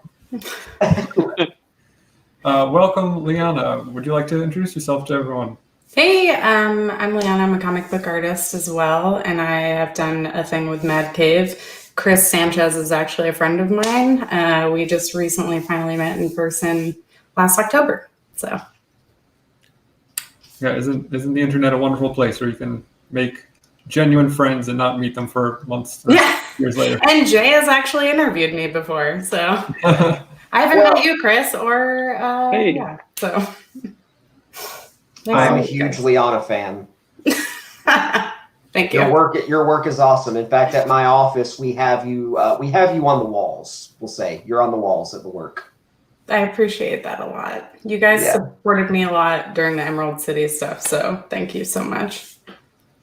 So we are running a little short on time, but I would like to kind of get a couple more questions in, especially for you, Liana, since you just joined us. What do we got going on here? What do we got going on here? Hey guys, it's Chad. I am so sorry. I was trying to set everything up, and Brian and Mr. Bolo were supposed to be helping you guys out, but I do have a little bit of a trailer that I was able to upload for you guys whenever you guys are ready to see that. Chris? You wanna we can finish up take it with out. Liana, and then we'll finish up with it? Yep, sounds good. Cool. Thank you, though. Yeah. Well, I want to say that Liana's actually here because I've actually been working with her on like covers and stuff. But I asked her to basically do a giveaway of a commission of hers. So basically, if you go right now to donate to our relief fund that we're doing, as for retailer relief fund, it's something Matt Cave has been doing since the beginning of all this. Super cool. And you have a direct link for that, or I can find it real quick. You can put it in the chat. Yeah, sure. Yeah. So if you go donate real quick to it, because I think we want to announce it at the end of this thing. But if you donate to it real quick, you can be a part of a chance to win a commission from Liana. Not to bombard anyone with too much information all at once, but if someone happens to not win the commission and still would like to get a commission from you, is there someplace they can go for that? Yes, however, my commissions are closed right now and are closed for probably 2 months. Yeah. But feel free to contact me on any of my social media. It's at Liana Kangas. So that was actually going to be one of my last questions, was that I've heard kind of this running theme throughout the day when we've been talking to artists where, everyone's like, oh, how are you holding up with this quarantine? And a lot of people are saying, oh, I'm busier now than ever. Do you find that to be the case as well? It seems like that. Yeah. I have a lot of not only creator-owned stuff, but work-for-hire stuff that I'm working on right now. That was kind of scheduled already prior to the pandemic, so pretty crazy. But I'm not upset about work, and I do think that we can keep the momentum going in the industry. Like, I think it'll inspire fans as well, so it'll be cyclical. Yeah, absolutely. But ideally, the optimistic look on this is that people are looking for stuff to do to pass the time right now, and maybe we're kind of creating some new comic fans because they watch some movies or whatever, and they kind of dig into a little deeper than what they've been reading. So hopefully, we'll see a little boom here after this. Yeah, for sure. So now, Chris, are you getting like live information about people who might be donating, or how's that work? Well, I have a list up of the people who have donated since the beginning. So I was just gonna randomly do that on stream. Sure. Absolutely, let's do it. Okay. Cool. I can do that now. You want to share your screen or anything, or? I can do that. That is a fair thing. Can we come up with a number generator? I have it in an Excel list, and then I was just gonna randomly randomize the range. While this is happening, the first one. Yeah. Sorry. Go ahead. Oh, I was gonna say, can I plug 28 pages later, Leah Williams and Vita Ayala kind of created this site, and we all got together and input all of the shops that are doing curbside pickup and local delivery and stuff like that. So if you go there, you should be able to type in your zip code and it should show it. It was relevant. That's the only reason why I wanted to plug it. So. We are here. You plug anything you want. Cool. What's the website? It's 28 pages later. Like 28? Yep. Aptly named for sure. Go in the chat there so everyone can click on it if they would like. Make sure that. Oh, so cool. Yeah, that's a great cause. I work for Absolutely. LCS, so. Oh, which one do you work for? You're in Orlando? Yeah, I work for Coliseum Comics. Dope. I'm from Melbourne, so. Oh, nice. Yeah. So you know about us. Yes, yeah. I used to get a lot of my stuff because that was like the bigger store that, just take a quick trip to Orlando and pick up, they always used to have statues and stuff that I wanted. We actually had them on the stream a little while ago. Oh, that's awesome. So very cool. All right, let's do this drawing. A drawing for a drawing. Yeah.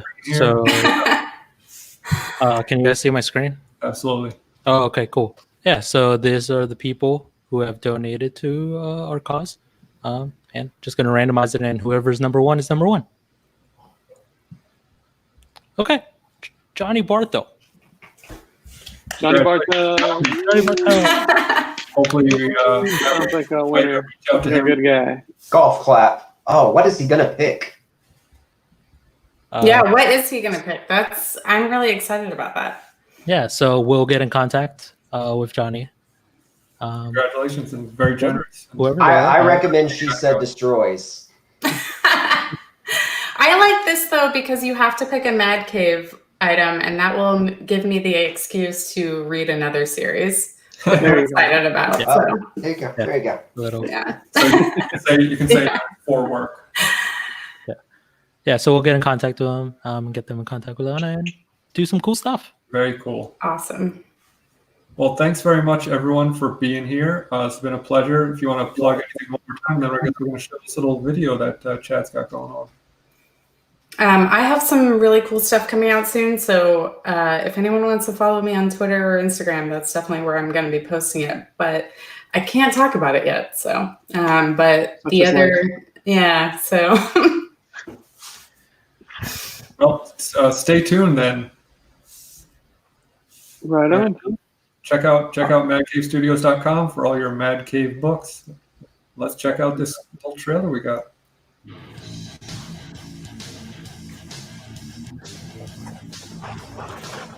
Is that a little head nod, Chris, that I saw?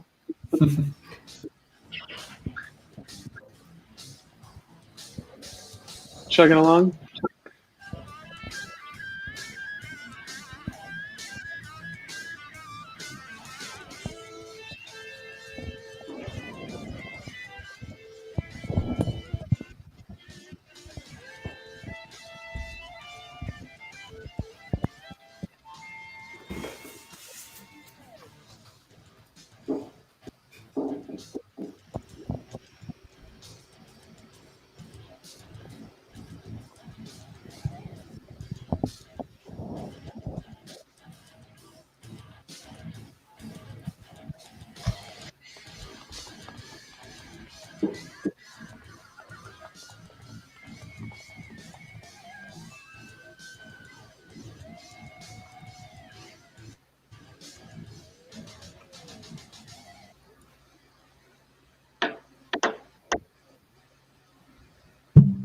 That trailer was pretty dope.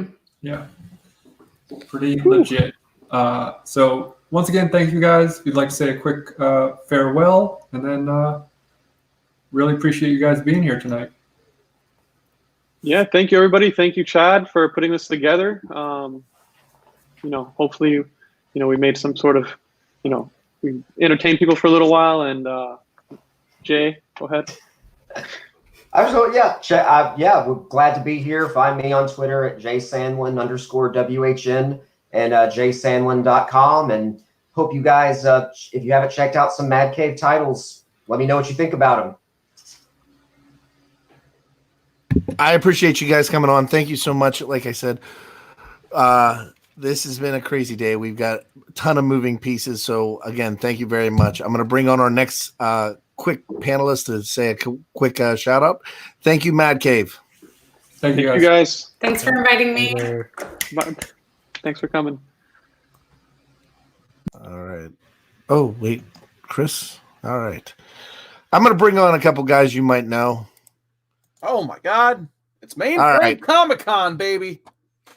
We've been doing it all day, so it's time for the Shield to give you a quick holler out, shout out. Legend, tell them where we're going. We got to end this one and start anew.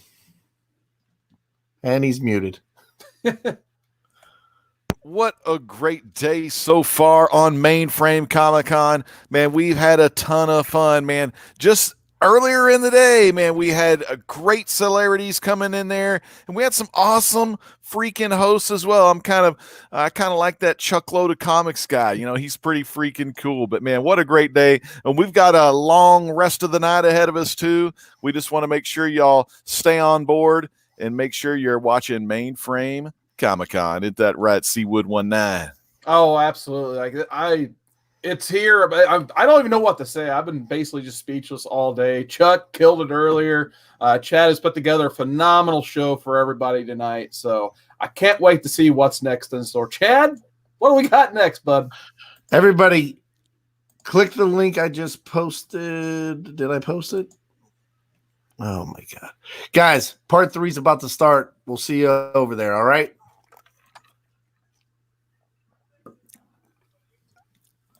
Take us out, Ledge.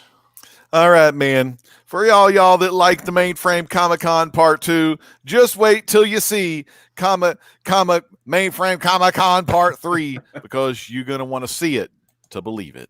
This is the Great Legend saying, go watch Part 3 right now, live.